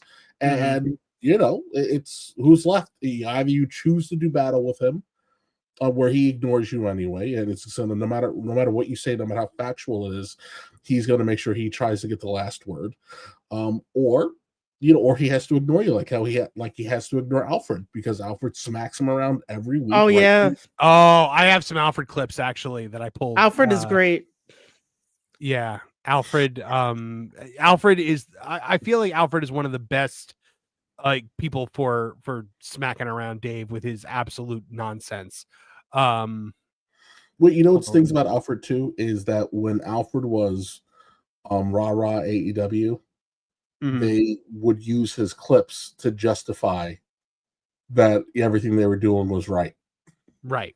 And now they can't, so it just stings that much more. He was in the club and now he's out of it. Right. Here's Alfred. There's a clear and obvious bias that comes with Dave's ratings, and they're not to be taken seriously. In fact, 2024 was an indictment on AEW and New Japan Pro Wrestling. Both promotions struggled with ticket sales. Rampage got canceled. New Japan was axed from Access TV. Ticket sales faltered. Advances continue to flatline for both promotions. So the fact that Dave Meltzer uses his whole throat to fillet AEW and New Japan is a good indicator of what's not cool in pro wrestling. Think about it this way. If it's in Dave's throat, it is not the GOAT. There's a clear and... in Dave's throat, it's not the GOAT. Yeah. It's funny because really, if you read his New Japan coverage recently, at least since I don't want to say since AEW came around, but really since their partnership has kind of taken off and AEW kind of rated all their talent, his only positive mentions for New Japan anymore are when AEW wrestlers are involved. He doesn't really report anything positively about New Japan anymore. They're not getting the star ratings they used to. And it's not because they don't have talent. If you watch their show, like Gabe Kidd is a great promo and a really good work. They have talent. It's just Dave, it's not his team anymore. Dave's moved on to a new team. And not to derail this part of the conversation, but meanwhile, look at what happens when New Japan doesn't involve themselves with AEW. Right? Yeah. They outdraw AEW. Yeah. But the second they have to bend the knee, the show suffers. And New Japan is suffering for it. This partnership has been 10,000% toxic, and it's killing them from the inside out. Yeah, we talked about it, I think, last week, where we said that I bet they're going to be working with WWE before the end of the year this year. In some way, shape, or form. If it's just Omos, I think they're going to be doing it. I am praying that happens because I really do want them to break away from AEW. There is a little bit of hope only because Shibata had an interview and he said that if Tanahashi is going to go on this retirement tour, he's going to have to face Shinsuke Nakamura because of just the generation of like all that happening of like that time frame back then. So, who knows? Maybe. I'm just going to pray. there is no New Japan gets nothing out of its collaboration with AEW. Tony No. raids the talent, gives nothing back in return. I Mhm. don't understand why they continue to work with him. It's ridiculous. Here's the Obviously, thing. NJPW is desperate to get its foot in the door here in the States. Dude, I don't understand how AEW continues to get away with this. They did it to ROH. They did it to MLW. They AAA. did it to New Japan. They did it to AAA. They come in, they hit you like a locust. They take everything of value, and you're left bare and barren. And for some reason, everybody wants to pretend like Tony is this little dim-witted, smiley-faced idiot. The guy is essentially a freaking predator, but he's too incompetent to leverage the equity that he consumes. I have a guess, and I think it's that when people meet Tony, right? When these big businessmen go in and meet Tony Khan, I think he disarms them because he shows up. It just seems like a mark. He seems like a fool, and he goes in there like, "Oh, you know what? That might have happened to TNA, but that's not going to happen to us. We can wrap this guy around our little finger." And they don't realize that this guy is a monster. He just his ego is out of control, and that's what so I think that in one-on-one in person, I think you could be disarmed by the fact that he seems so like a pushover, and that's my guess if I had to guess, especially in Japan, in the different culture where it's so polite. Yeah, well, I'm gonna piggyback off of that and tell you that I covered the interview that went on because Kadani, who is the CEO of Bushiroad and also the distributor for NJPW and Stardom, and he went on I guess a dinner, if you want to call it that, with Tony Khan, and they were talking about stuff and they were finding like common ground and stuff like that. And I believe it should have been Kadani because I covered this, but I cover a lot of things. So Kadani was mentioning how he has a lot of respect for Tony Khan's like father because he like the way that Tony Khan's father got his job in working with Toyota and like making bumpers and then like getting his $1 billion and starting from that. And Kadani was like, "Oh, that's really honorable, blah blah blah," and then they found common ground because both of them like 90s wrestlers, and Tony Khan was like, "Oh, I like the 90s wrestlers like the Steiner brothers and blah blah blah." So they found common ground there. So this is not like so far off on like why people just feel sort of disarmed whenever they're talking to Tony one-on-one. It was just mad weird. I covered it and I was like, "Yo, it's a trap." Meltzer also, anytime WWE succeeds, Meltzer is just not interested at all in it. And we got that. Remember when Alvarez was talking about how it was going to be historic Raws last night on USA because it was going to be next week will be the first time that we don't have WWE wrestling on Monday nights in many years. And remember, Meltzer just wanted to talk about CMLL. Mm-hmm. Yeah. He didn't want to talk. He wouldn't talk about it. He legitimately wouldn't talk about it. And then when the numbers came out from Netflix, he had an absolute fit on Twitter. Here's some of his finer points. These were compiled by our friend Phil Marks from Pro Wrestle Times. He was like, that was a household number from Video Amp, not Netflix. Worldwide, that isn't impossible at all, but there's almost surely more accurate, actually, but Netflix can't measure viewers per home. Netflix listed worldwide home number, but not a U.S. number. Just going non-stop to try to and saying he was going to have his own numbers. Viewers per home is a stat I've been using since the late 90s. And in our Saturday night's main event article, we had data on that from the heyday of the show in the 80s. We actually use that for every TV show every week. He is out of control. Mm-hmm. Completely out of control. Isn't that right, Awful Wrestling? Yeah, I would definitely say so. Peace, gentlemen. Peace, lady. Hi, hey, Marie. Hi, first time, long time. I got a question for Marie. Okay. Where did it go wrong with the NJ New Japan AEW partnership? Where do you see things went sour for them? When Moxley was champion. Okay, kind of like with TNA too, when Kenny was champion. Yeah. So did that kind of like another that back. take away? Yeah, did that take away the I guess the aura of New Japan? Yeah, because it sort of feels like, even though Moxie has been like in and out of New Japan Pro Wrestling, like I always had this thing of that if you want to go back to the place that you say that you call it home, right? At least do 1 tour, 2 tour. So that way the local Japanese fans, when you're going on the tour on the island of Japan, they get used to you again. They get reintroduced to you. Not like, hey, you're gonna jump back in and you're gonna take the title and then you're gonna go back to United States with the title, not do anything with it, and then have a debacle. Like I don't like that kind of stuff. Right. Yeah, you're not wrong. Terrible. All right, guys. Well, that was a little segment that we like to call That's Dave for you.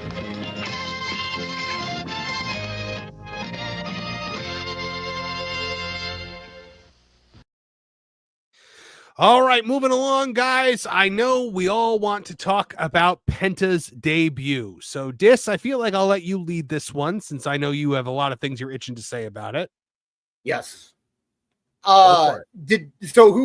Did you watch it, Marv? Have you been able to see much of it? I have not seen much of it. I've seen clips. Okay. First off, I was never a big Penta guy. And that's coming from someone who actually I do like Lucha Libre wrestling. I appreciate that style. I understand the cultural differences and why it's different than the style that it is appreciated in America more so. But I've always liked his look. I thought he had something to him. I know Cornette's a huge fan of Penta, but I was always just kind of like, yeah, he's a good flippy guy, Man, what I saw yesterday, first off, Penta debuting him in San Jose, brilliant move by WWE because it was a large Hispanic audience who were very familiar with Penta. He got a nice pop. His family was in the front row. You were able to get that feeling that he is a big star. For the people watching on Netflix who don't know who he is, or for the people sitting at home who are WWE fans and may not know him, the fact that he was able to debut in front of a crowd who is very familiar with him, and it did make him feel like a bigger star. Taking his name down to Penta, very WWE move, but I think it's a very smart move. Having that merchandise out there, not trying to hide it. Michael Cole's line about "Welcome to the Big Time" to Penta when he was coming out, just little things all the way leading up to this match. And Chad Gable, bye awful, we'll miss you.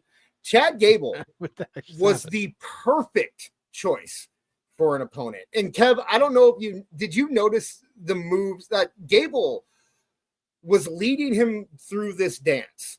And you could see times when Penta was falling back into that kind of AEW, I'm going to do like the botch spot off the ropes. There were a couple times where he was getting ahead of himself, where he was playing to the wrong camera, and Gable would slow it down and lead him back where it needed to be and take him back into the match. Penta sold more in this match than he did his entire got the win. Didn't even and he did a Canadian Destroyer, and I saw some WWE fans being like, "Oh, look, he did a Destroyer. It's just like AEW. It's just like AEW." The difference is it was sold. Gable sold it. They didn't do 4 of them, right? Gable sold the one, and he went for a pin. Kev, you're muted. I was like, Gable sold it like someone was at his door trying to collect rent.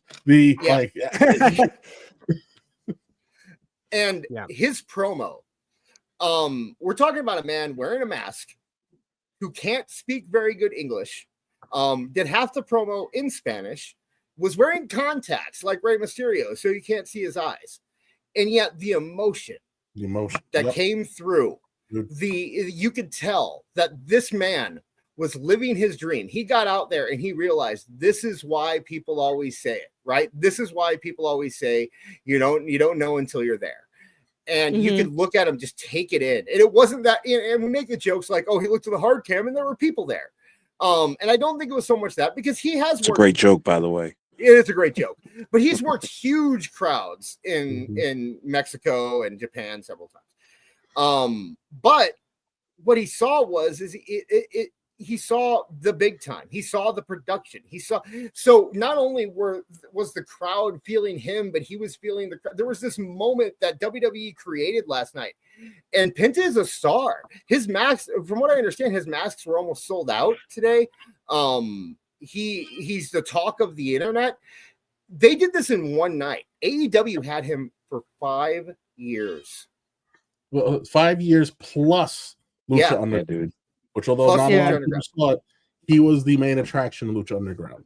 So, dude, this laid it out lovely. I said it last night.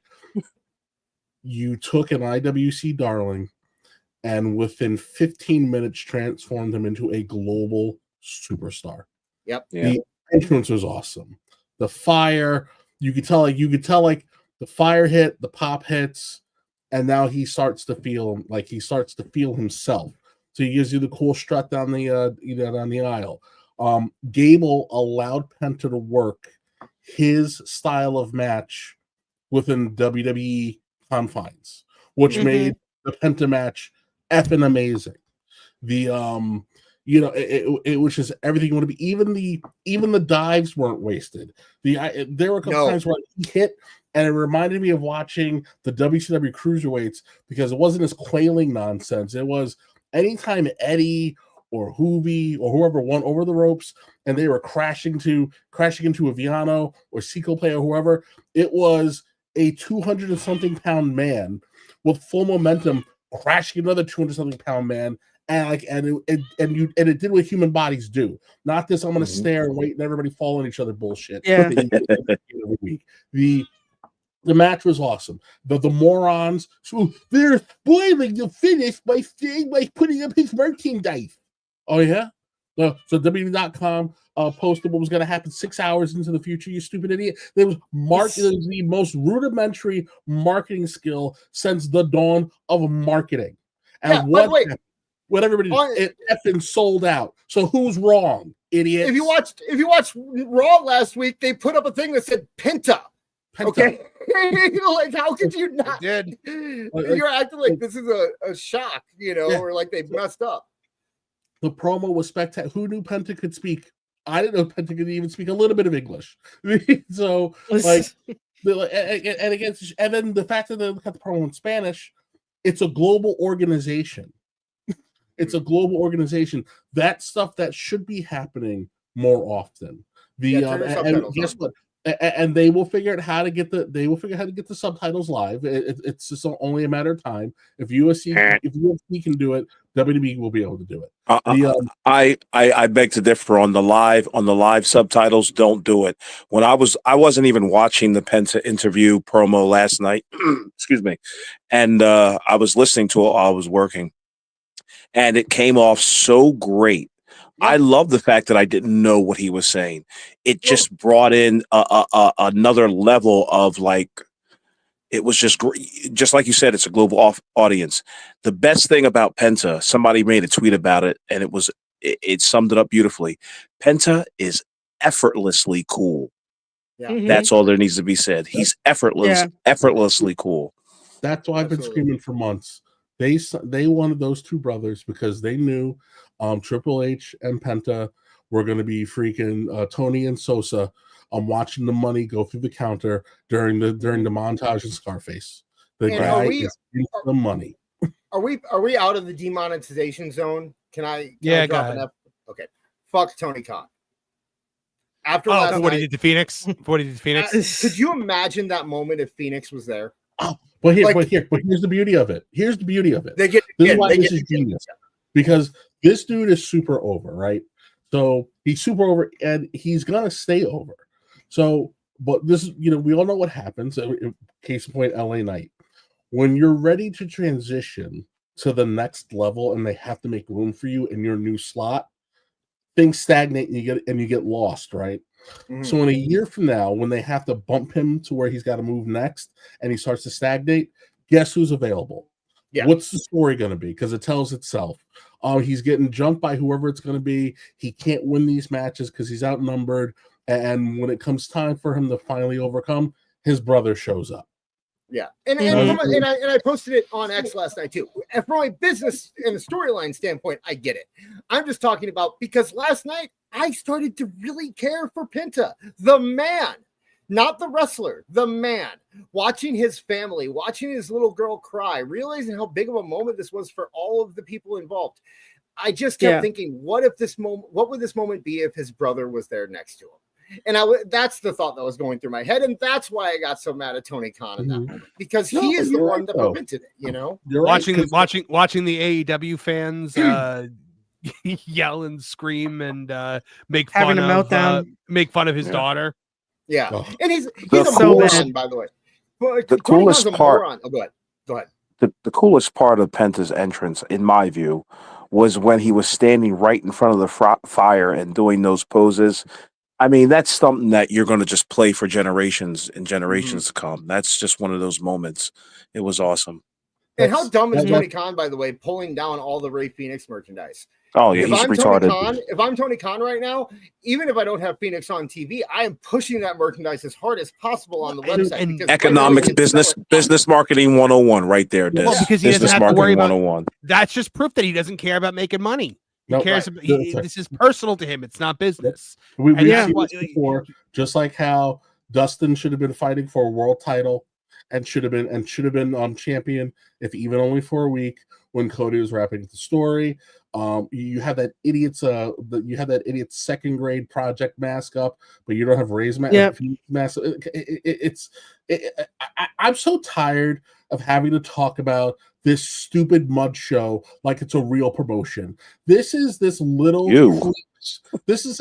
creep's personal circle jerk where he gets to play with his toys and bores and wastes everybody's effing time. I can't believe I got to suffer through another 5 years of this crap. It won't be that long, bro. Well, Kevin Apollo, on that note, I know that you got to dip out because you were heading over to the pro show where I will be joining you once we're done for that 150,000 subscriber celebration over there. So anything you wanted to say on the way out or anything you wanted to plug? I'll see you guys over the pro show, whatever you get there. We'll see you guys on Thursday. Love you all. Happy New Year. I think Marie did an awesome job. So everybody give her some love and help me get out of the Twitter jail, because my member account hasn't moved in quite some time, and I get it. I'm buried deep for Kev, for decades of crimes. Kev, I think we've got some Kevin Apollo specific super chats. Hold on, let me peruse real quick. I saw one about Lombardi. That creep. Steve? No, I wish. Wait, who just said to have him read? Oh, Joseph J. Alexander. There it is. Joseph J. Alexander said for $5, Kevin will get this reference. Tony is Mike O'Brien Lombardi on a larger scale. He pays to hang out with wrestlers and act important. Mm-hmm. Yes. Just without needing the hairless. Oh, I probably shouldn't say that on the air. You probably. I take that back. I withdraw my super incendiary comment. But if you know, you know. And BT23 said, Kevin, AEW's a real show. No one said it was good. If you have money, you can make anything into a real show. Mm-hmm. It exists. It's just not. Yeah. Good. All right, Kev. I'm sorry. I couldn't. It was too much stupidity in it's like you get to see something done right, and it wasn't hard, right? It just wasn't hard to do something spectacular. But then we have to immediately turn around and talk about this never-ending pile of dog crap, because we didn't even get a chance to talk about Dynamite and how terrible Dynamite was. The same awful segment 8 times in a row. I mean, it's like I can't. I didn't write it. I can't. So anyway, I'll see you guys next week. Yes, right. see you, and I'll see you in a couple of minutes. We're gonna be redirecting the show to the pro show when we're done. So you guys will be able to follow us over there. So Kev, catch you over Bye, there. Kev. Peace, Kev. Chat saying Corey Graves showed up or is about to show up on NXT. Is about? So he's saying about to show up. I don't think he has yet. They said they showed his boots. So, in the chat, I've linked to the comparison between the hologram mask AEW is selling and the Penta mask that WWE is selling. If you want to check that out real quick, it's a very good comparison. But yeah, we got to move off. We got to move off Penta. We got to move off Penta. We got to get. Oh my goodness. I'm looking at these masks. All right, we'll take a look at these masks. Then we got to move. Then we got to move on. Look at that. Dude, that's not that's even the, a good. those are the socks I'm wearing right now. Oh my god, that is awful. That is terrible. How does it look worse than Aldo Montoya? Right? Like, how does it look worse? It's a jock strap that you wear on your head. It's, oh my goodness. A couple of super chats before we get into the head-to-head battle that we're about to have. Let's see. Tyler Golosinski for $199 says because people like monster trucks. That's why the monster truck match was so good. JPS says Halloween Havoc 95 was so good in the wrong way. John Williams for $4.99 says apparently Big Show was supposed to return and pull a fish out of his trunks before the main event. That would have been cool. Yeah, after he got thrown off the building. Right. Andre Adams for $1.99 says this set up John Wick's dog. Oh God. It's all your fault. All I didn't do nothing that time. John Williams for $4.99 says Kev left because he felt that a bear was within a 10-mile radius. BT23 for $2. Mercedes has 4 belts. How many more will she get? It's insane. Oh God. She has 4 belts. John Williams for $9.99. And by the way, the correct answer to that question is however many she wants. This is money. Eddie Guerrero was who I modeled myself after. I just loved when he booked himself to beat Yokozuna after Bret Hart lost the belt. Wait, that was Hogan? But Eddie wore red and yellow. Jesus. Andre Adams for $4.99 says Dave got a pair of tighty whities with Omega symbols on them. Oh God. John Williams for $1.99. Dave says get proof. Oh, I don't know that term. Obviously not. Regina Sharp for $20 says, of course he doesn't cite sources. He's a journalist with a degree and everything. We're supposed to blindly trust whatever comes out of his mouth, even if it's the Young Bucks, rest of message censored by right to censor. Shadow Batash for $5 Canadian says Chef Marie just cooked up a nice bowl of whoop-ass stew on Meltzer. Well done. I agree. That was Thank you. Very good rant. Kevin Apollo level rant. And then we read that one already. BT23 for $5 says hopefully we get a decent WWE version of Penta Dark that was big in Lucha Underground that AEW did not do. John J. $9.99 for $1.99 says TK stuck them on like 3 pre-shows in a row, dumbass. Oh my goodness. So guys, the big news this morning that made the AEW faithful lose their minds is that Saturday night's main event will be booked directly opposed to All In Texas. It'll beat it. It'll bury it in the dirt. Shut them down. Shut them down. Shut them down. Hey, Tony's been saying since the beginning that he wants to compete. Yep. He wants to compete. We're in competition. This is what competition is, Tony. WWE fans love football. AEW fans love WWE. And they will watch Saturday night's main event all day long over All In. Yeah. They're not going to want to admit it. You know they're going to stack that Saturday night's main event. Oh yeah. Yeah, they are. Triple It's H going to does be not. you know what would be the greatest thing, Dis? If they did Punk Cody there. I was gonna say Cena Cody. Or Cena Cody or Cena Punk. Any combination of the 3. Cena Reigns. Yeah, like yeah. The thing.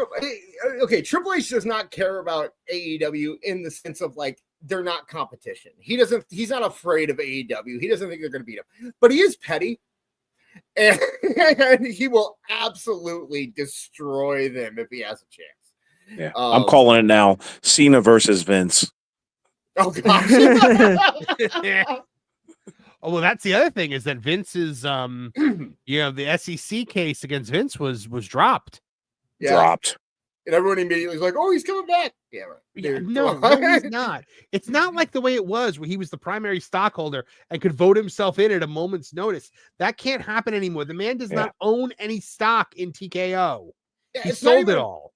it's not even a matter of like if he should, right? Or if the thing is that why, like, even if he never did any of the stuff, even if he's completely cleared of every charge accused of, he's accused of, why would you bring him back when your company is doing the best it's ever done? There's no reason to bring him back. There's no reason to bring him back at all. It doesn't make any sense. He could only hurt the product at this point. Mm-hmm. Did you see Ted DiBiase gaslight the rumor that he may create his own wrestling company? Vince McMahon. What did he say? He said everybody's got a price. Everybody's got a price. He said Vince McMahon's trying to build a roster. I guess everybody's got a price. Could you imagine? Could you imagine if he's like building it entirely out of 80s stars? Yeah, right. He starts in Australia and calls it World Championship Wrestling. Oh, God. Ted, I'll finally put the belt on you.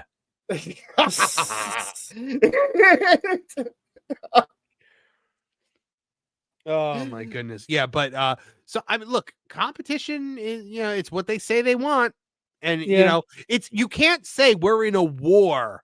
You know what Eric Bischoff did when he was in a war with the WWE? He went up right against them. Yeah. Yep. Mm-hmm. You can't sit there, Tony, and say that you're in a war, but then pearl clutch every time WWE hits back. I'd be like, they're picking on us. No, you're in a war.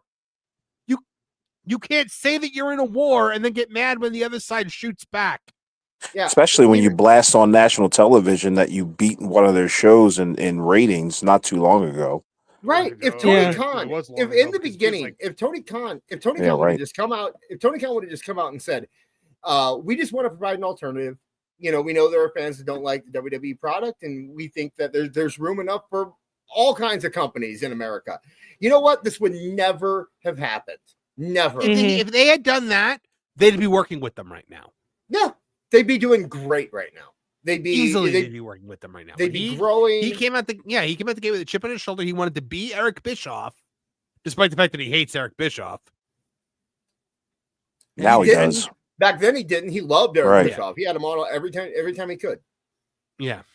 Well, then Eric Bischoff started telling the truth about what he saw.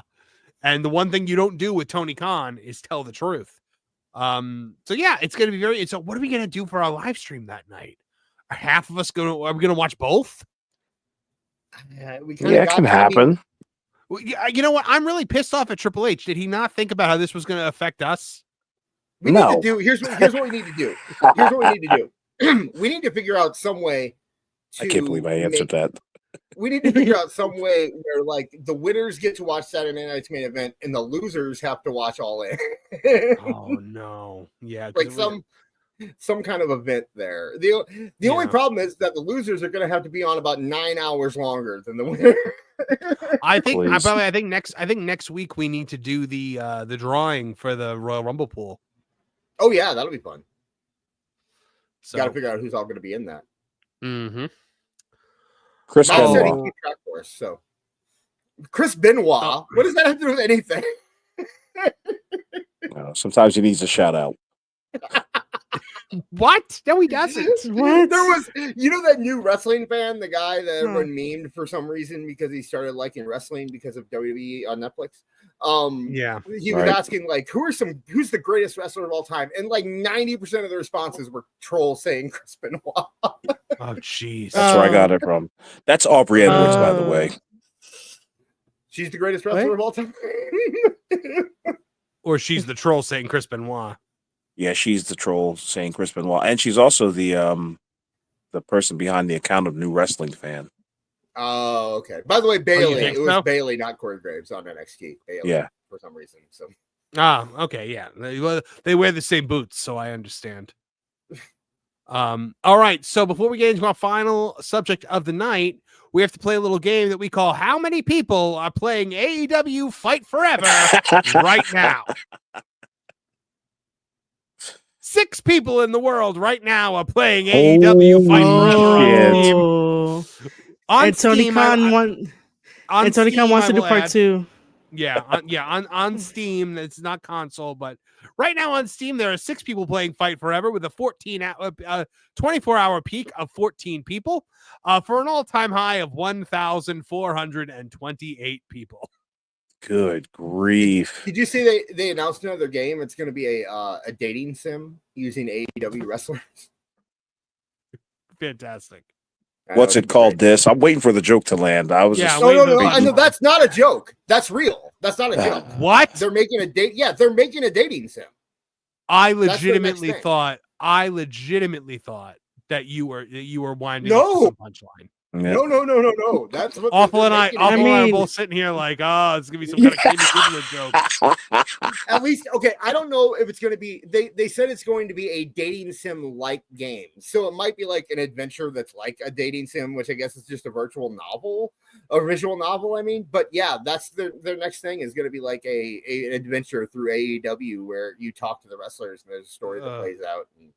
That's a free great tweet for somebody. There are 8.4 billion people on the planet, and 6 of them are playing Fight Forever. Yep. Holy cow! What somebody say in the chat? 26. Oh man, Jeez. 6 people. 6 people, by the way, and 2 of them are Tony Khan and Kenny Omega. Right. That's crazy. So, all right, guys. Prodigy said that he tried to play Switch on the day, waited 15 minutes. We should play a game where we start at the beginning of the show and try to get into a match and see if we get into a match before the end of the show. Oh man, that'd be fun. All right, it's time for everybody's favorite segment. It's time for the Monet Mag. Oh shit! She mentioned us. Monet Mag, Volume 3, issue 31. No, she didn't. She did. Sort of. All right, here we go. She mentioned me.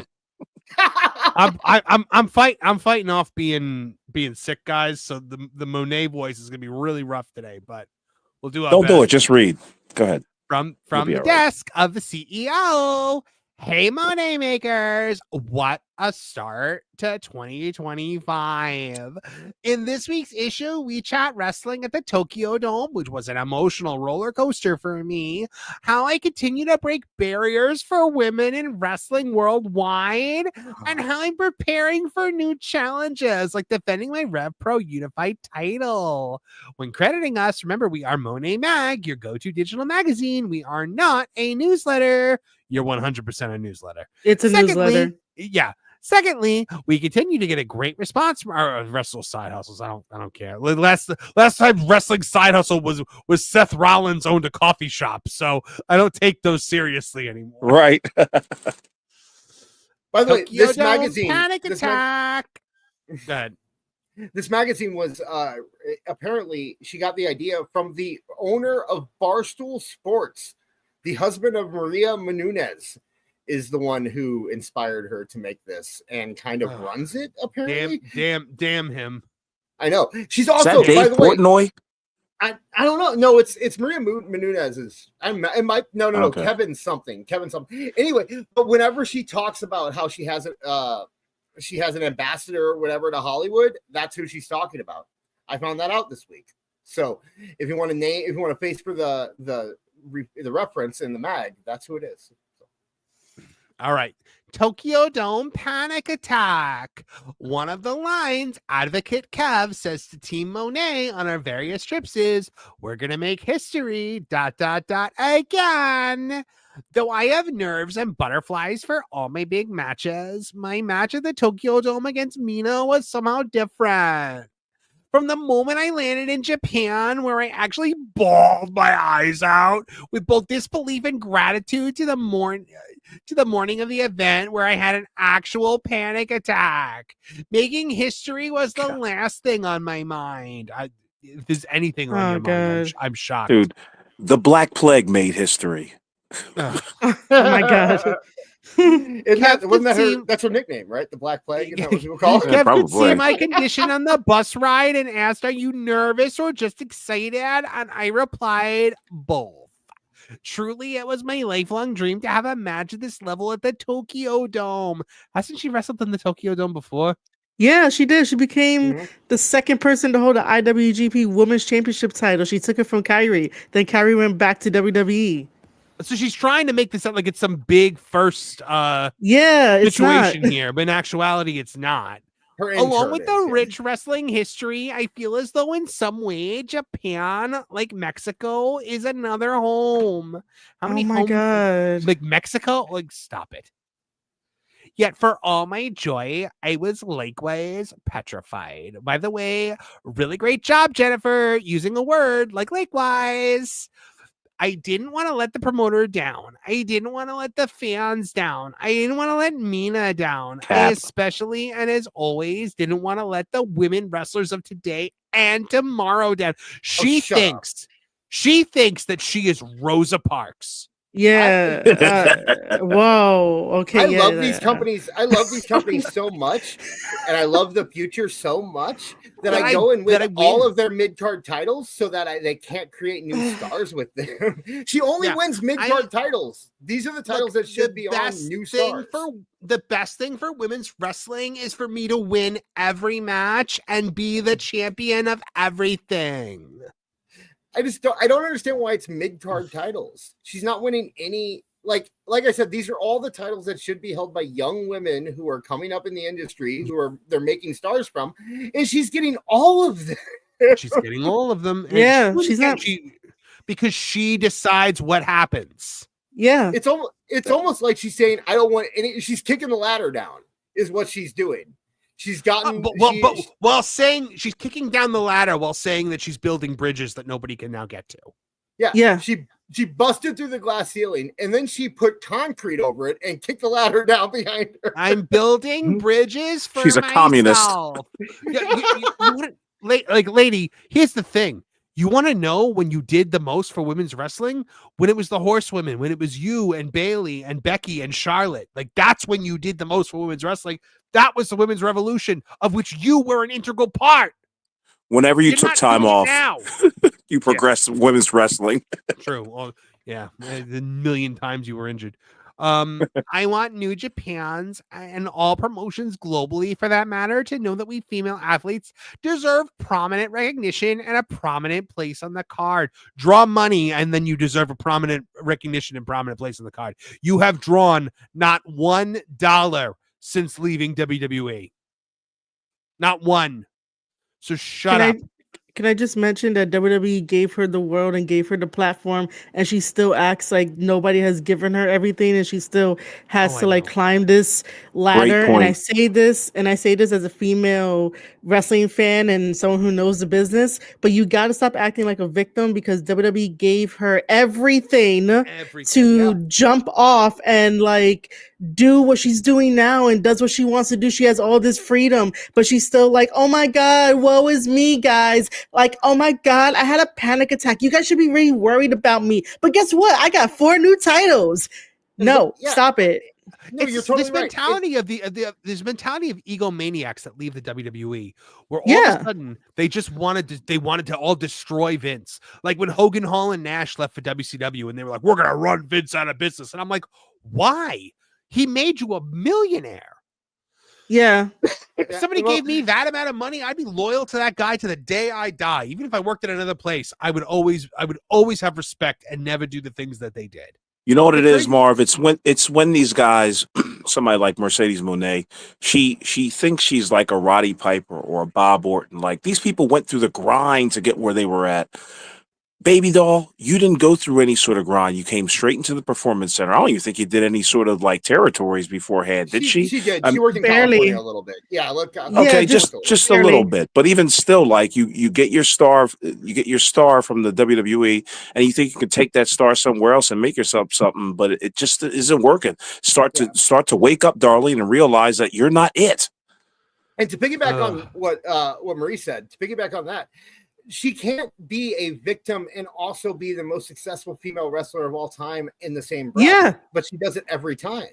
She's constantly playing the victim card, but she's also talking about how she's more successful than anyone else. So how is she both? All she's really accomplished is not selling out a New Japan Strong show and delaying Naomi's career by about 1.5 years. That's pretty much all she's accomplished in the grand scheme of things. And ending Soraya's career. Yeah, that's true. Oh, you mean Because- since she left? No, I'm saying period. Because honestly, that match with Bayley could have been done by Charlotte. You know, what I mean, that's the thing. Is like Would have been everything better she if did- it was done by Charlotte. Everything she did in WWE could have been done better by someone else. She hasn't done anything to really be like do. She hasn't done anything herself. She hasn't built anything. I'll say it again. Jada Parker took all her riz in NXT. There was no need to even bring in a Sasha Banks back, or even showcase her, or even bring back for a nostalgia act. Seats taken, sister. Yeah, Bianca was I'm telling you guys, I would say, yeah. Well, her and what Tony has done is he has created and I think this was on purpose. He has created an environment where he will have her and Moxley and Jericho forever, because he's upside down on them.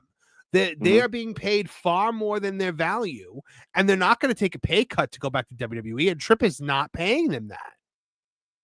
Nope. So when those doors shutters, they're going to be the ones sitting back for the next 2-3 years, just sitting there like, okay, I'm still collecting a paycheck. AEW. I guarantee you they'll have the Hogan deal from WCW, where even if it closed down today, they get paid out the whole contract. Oh yeah, definitely. Oh, I think 100%. Oh God, so she's talking about a women's 4-way match. Oh man, that match. The Rev Pro part is where she talks about us. By the way. Oh, so really? you think? So you think? Yeah, it's not about us. But we were all in agreement that we were going to claim it before we started the show tonight, Marvin. Then he got cold feet right before the show. I know. Winning? No, you said you were going to do it. I didn't say yes. Winning the Rev Pro Unified title. When the match was over, I was on my knees being handed the Rev Pro titles with a look of exhaustion, pride, gratitude, and awe. I was so grateful to myself for saying, hey guys, tonight I'm going to win the Rev Pro Unified title. Hold on, I want to interject for a quick second. And she also uses a thesaurus. Like, look at that. Exhaustion, pride, gratitude, and awe. Oh, my God. Because Jennifer Patton was writing this. She got to fill up. She's not. Yeah, she got to fill up. Oh, go ahead. No, I'm just saying there's no way she wrote this. Yeah, she got to fill up that word count for this newsletter, because it's a newsletter, darling. It's not a magazine, because no one's buying it on a newsstand. It's a newsletter. I have one. Like, I need 10,000 words by next week. Exactly. None of that was acting. I promise. We believe you. Lies. We believe you. We've seen you try to act. She only got, man, she never got her Star Wars call back though. Oh God. Did they kill her off on that show? No, they didn't. I kept waiting for her. She's in 2 seasons of it. Go ahead. All right, Marie, you got to let me do the mag. I'm sorry. When I left WWE, the goal was to elevate women's wrestling and create more global opportunities and exposure. There were already opportunities for women in WWE when you left it. I love how she thinks the WWE, like, the women have main evented WrestleMania. You have main evented WrestleMania. Stop it. Mm-hmm. Any of the old guy podcasters mocked me for that and mocked that notion. I know publishing anything with my name gets them clicks and views, but I believe that any of us from WWE and AEW working in other promotions when possible helps achieve that goal. Shout out to Tony Khan for getting that, for supporting so many other promotions, giving me a whole lot of money and letting me do whatever I want. Oh, just to be clear, just as you see me defend the New Japan title, so will I fiercely defend the Rev Pro Unified title in England and beyond. So for my friends and foes alike from across the pond, say hello to your CEO. She's vapid narcissist. She's not wrong, to be fair. We get plenty of clicks and likes from her. What is she talking about? Captain Lou Albano here? No, did you see the front of the magazine? Because she called him Captain Albano. You know, Captain Albano. The great Captain Albano. His friends called him Lou. But I want to be respectful. I don't think I've earned his first name yet.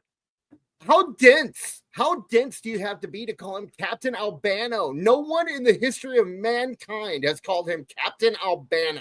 It's like the cover of the America. Oh man, that's pretty cool. What's What pretty they call cool? him, Captain Albano? I'm sorry. I'm so sorry. Kevin Kelly followed me. That's awesome. Oh, did he follow me? Hold on, we're all checking now to see if he followed us. Yeah, Kevin Kelly Oh followed my me. god. So I do Sorry. have one question. Go for Because it. obviously you guys have been covering the Monet Mag for the longest. Me, I don't really care as much. But who is Advocate Kev? Is that like her manager? That's the guy we talked about, Kevin. He runs. He's her advocate. He's her like an advocate. Yeah. Yeah. Okay. All And right. Marie, you should be so lucky to not have heard about this magazine. I mean, I've heard about it. I'm just not gonna sign up because I already know it's gonna be kind of ass like this. Yeah. I Like, signed up day one. of course you did. Of course. After Of course you did. yeah, no, I saw this. We were not letting this get away. No, I saw this. My eyes got so wide. I messaged Marvin immediately, and I was like, "Content." It is. It is. You guys are doing a wonderful job with it. I'm like excited to even comment on it. But my type of content is more like teaching about wrestling and making sure that the wrestlers are good rather than this. Oh, you'll learn I about how not to draw viewers on this program, in this magazine. I know. I agree with you. So you got my very Ooh, own fancy. Captain Lou Albano. After some noodles, I was back in my room, wide awake. Kev texted me in the middle of the night, wide awake himself. He was like, "Hey, girl, you up?" And I was like, "Yeah." And he was like, "What are you wearing?" And I was like, "I don't know, sweatpants." And then he changed the subject. Neither of us could sleep as we were still processing it all. Advocate Kev admitted later to wanting to throw up when we first entered the dome. It's all nerve-wracking for him too, especially because I'm a horrible bitch. However, you old school fans may appreciate how he always tries to break the tension, asking such things as, "I wonder if Captain Lou in parentheses Albano felt this way when managing Mr. Fuji and Masa Saito." And then I said, "Who the hell is that?" Yeah. Or he'll show me promos of Captain Lou speaking in quotes Japanese, or the guiding light hailing the Japanese race as the superior race. Hello? Kev is a proud self-proclaimed mark with an admitted 1978 fan. Okay, I'm done. I can't. Wow. She's just so up her own ass. Yeah. Oh my gosh. Yes, we get it. You like Japan. Thank you. I've never heard of a Japanese supremacist. That's crazy. AEW All In tickets on sale now. I've never heard of a Japanese supremacist because I have them constantly telling me that nothing is wrong with Japanese culture every time I say something weird about it. Every time I point out that 9-year-olds shouldn't wrestle, I get 100 Japanese supremacists in my comment. I learned there's no pictures. creepy fan mail this week. Thanks, guys. Oh no. We can take credit for that. Because that has to be because they were getting inundated with our listeners trying to get everyone trying to say the word monster to get in there. Right, I'm telling you, we got one in there. Oh, I want that. I really want that person to take credit for it. Right. Wow. I'm waiting. I do have a $20 Amazon gift card. I'm ready to give them if they ever come forward. We can't put a bounty on the Monet Mag. No, I told people it was a prize. It wasn't a bounty. Oh man, $20,000 to get her a virus. Hey, what ended up happening to that guy that was supposed to hold up a sign during Raw or something like that? No, it's when they go to Atlanta. It'll be when they go. Oh, okay. Yeah. Is that soon? I think 3 weeks. I think. If Zamasu kills us, it was because he read the Monet Mag. He read it and he was like, "Mortals were a mistake." Oh gosh, that's a Dragon Ball reference for y'all. Let's see. We got a couple more super chats before we have to leave. See, John JID 999 for 199 says TK stuck him on like 3 pre-shows in a row, dumbass. We did that one. Let's see. JPS for $2 says Vince starts the WEF, World Entertainment Federation. Wef. And get sued by the World Economic Fund. Right. CWJ 128 for $2 says All In should move to the afternoon. I wouldn't be shocked. It's smart. Regina It'd be Sharp, smart. It'd be smart. Regina Sharp for $5 is Triple H. Who's on when showing what? Never heard of him. Pete Pero for $20. You should have a Fight Forever tournament to determine the winners and losers. Please don't hate me too much. I did send money. You know, we appreciate it. And my goodness, that would be a rough tournament to have. Yeah, I don't hate you, but we're not doing that. Yeah. John Williams for $199 says He-Man didn't. Not sure what he meant by that, but I'm sure it made sense at the time. Andre Adams for $199 says Monet was demoted to Lampshade in season 2.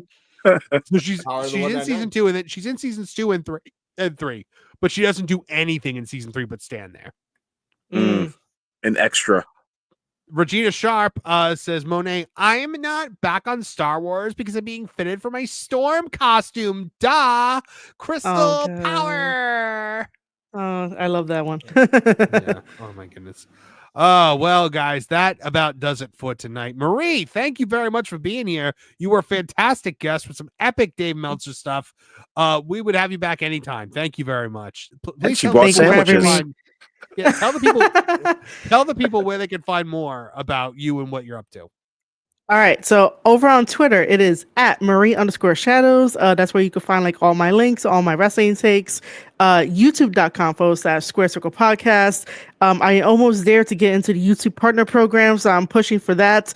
All my videos, all my back catalogs, even my vlogs on the indies are on there too. If you want to go check that out and have some fun. My newsletter, which is an actual newsletter that I will acknowledge that it's a newsletter, marieshadows.substack.com, where you can read in depth into the commentary at Wrestle Dynasty, and then also get more info on me debunking Dave Meltzer. I also have a wrestling planner.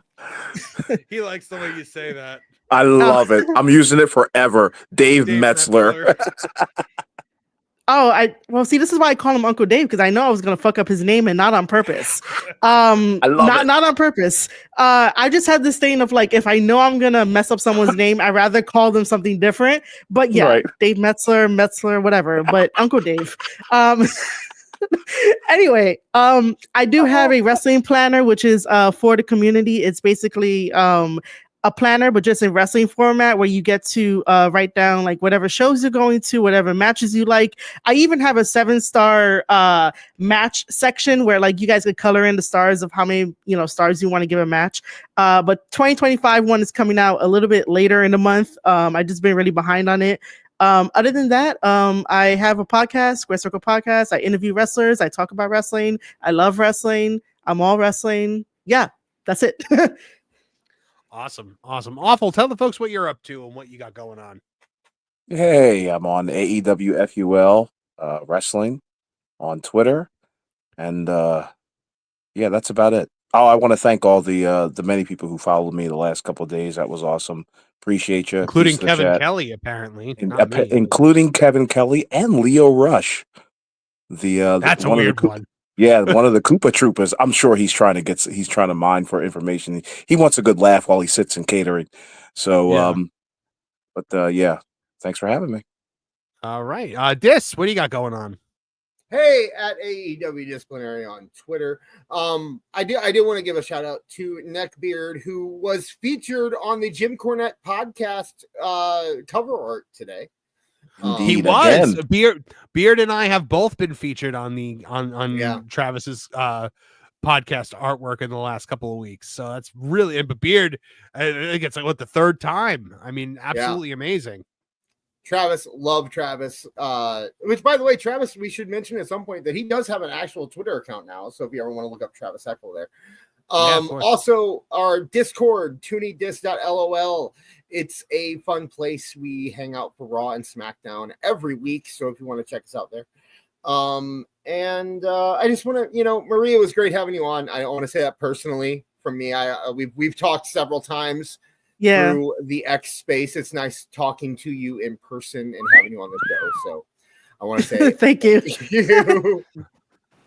And you were a fantastic guest. So And hey, Thank I'd you. be remiss if I didn't say thank you to AEW Neckbeards, the producer Yeah. of the show, the one and only wise man. We love him. He is a national treasure. Of course, that nation is Canada, but we like him over here too. It'll be here soon. It'll be here soon if you listen. Yeah. Yeah. Oh no. Once you're annexed, it'll be all great. Then you'll be a real American. When we conquer you in 3 hours, it'll be fantastic. Yes. Don't be talking that yes. French stuff either. Yes. Oh yeah. No, that all goes right out the window. Your bags of milk and your craft dinner, that all goes out the window. Yeah. We will let Tim Hortons carry over though. Poutine. What? You say Oh, Trudeau we're one definitely- time, you're in Greenland, dude. Yep. I'm telling you Yep. right now. All right, guys. You guys are going to be redirected over to the pro show. When you get there, please let them know that there's that it's a Tooney Town raid. That we are there to support and whatnot. Make sure you're also checking out Tooney Town TV. We'll be live on Thursday night at 8 p.m. for Tooney Talk TV. This week we're gonna have a whole lot to talk about. Hollywood is literally burning, so we will have a lot to talk about. Oh, What? Mark, one thing, real quick. I want to give a shout out to John JID 999. He does a fantastic job over on Discord. He does. And he does a good job in the chat. He's always plugging stuff in here. He plugs WD Pro, the pro show a lot. Does a Whatever. fantastic job. So I can't talk right now. I apologize. I have to pee. All right, guys. And also make sure you are checking That Park Place every single day for all the news that should be fun. I've gotten to write a slew of WWE stories lately. I did one about Seth Rollins telling people not to waste their time on Captain America Brave New World. I did one about Hogan getting booed, and I did one about Raw's viewership. And we're going to be doing one on the Wyatt 6 probably tomorrow. So, yeah. So make sure you guys are keeping it to thatparkplace.com for all the news that should be fun. And we will see you guys next week. See you guys over on the pro show. You're going to be automatically redirected. Thank you. As he Now, Betty the Platypus, feel the wrath of my thank you-inator. Thank you, you piece of trash. Thank you. Thank you. Thank you. Oh, I suppose you want me to say thank you. Well, you know what? Saying thank you is like jobbing. Thank you! I got a little message. Thank you. Ooh, yeah. Oh, thank you! Oh, thank you! Thank you! Thank you! Thank you! Thank you! Thanks for what? Hi-ho from all of us here at Tooney Town. Thank you. And viewers like you. Thank you.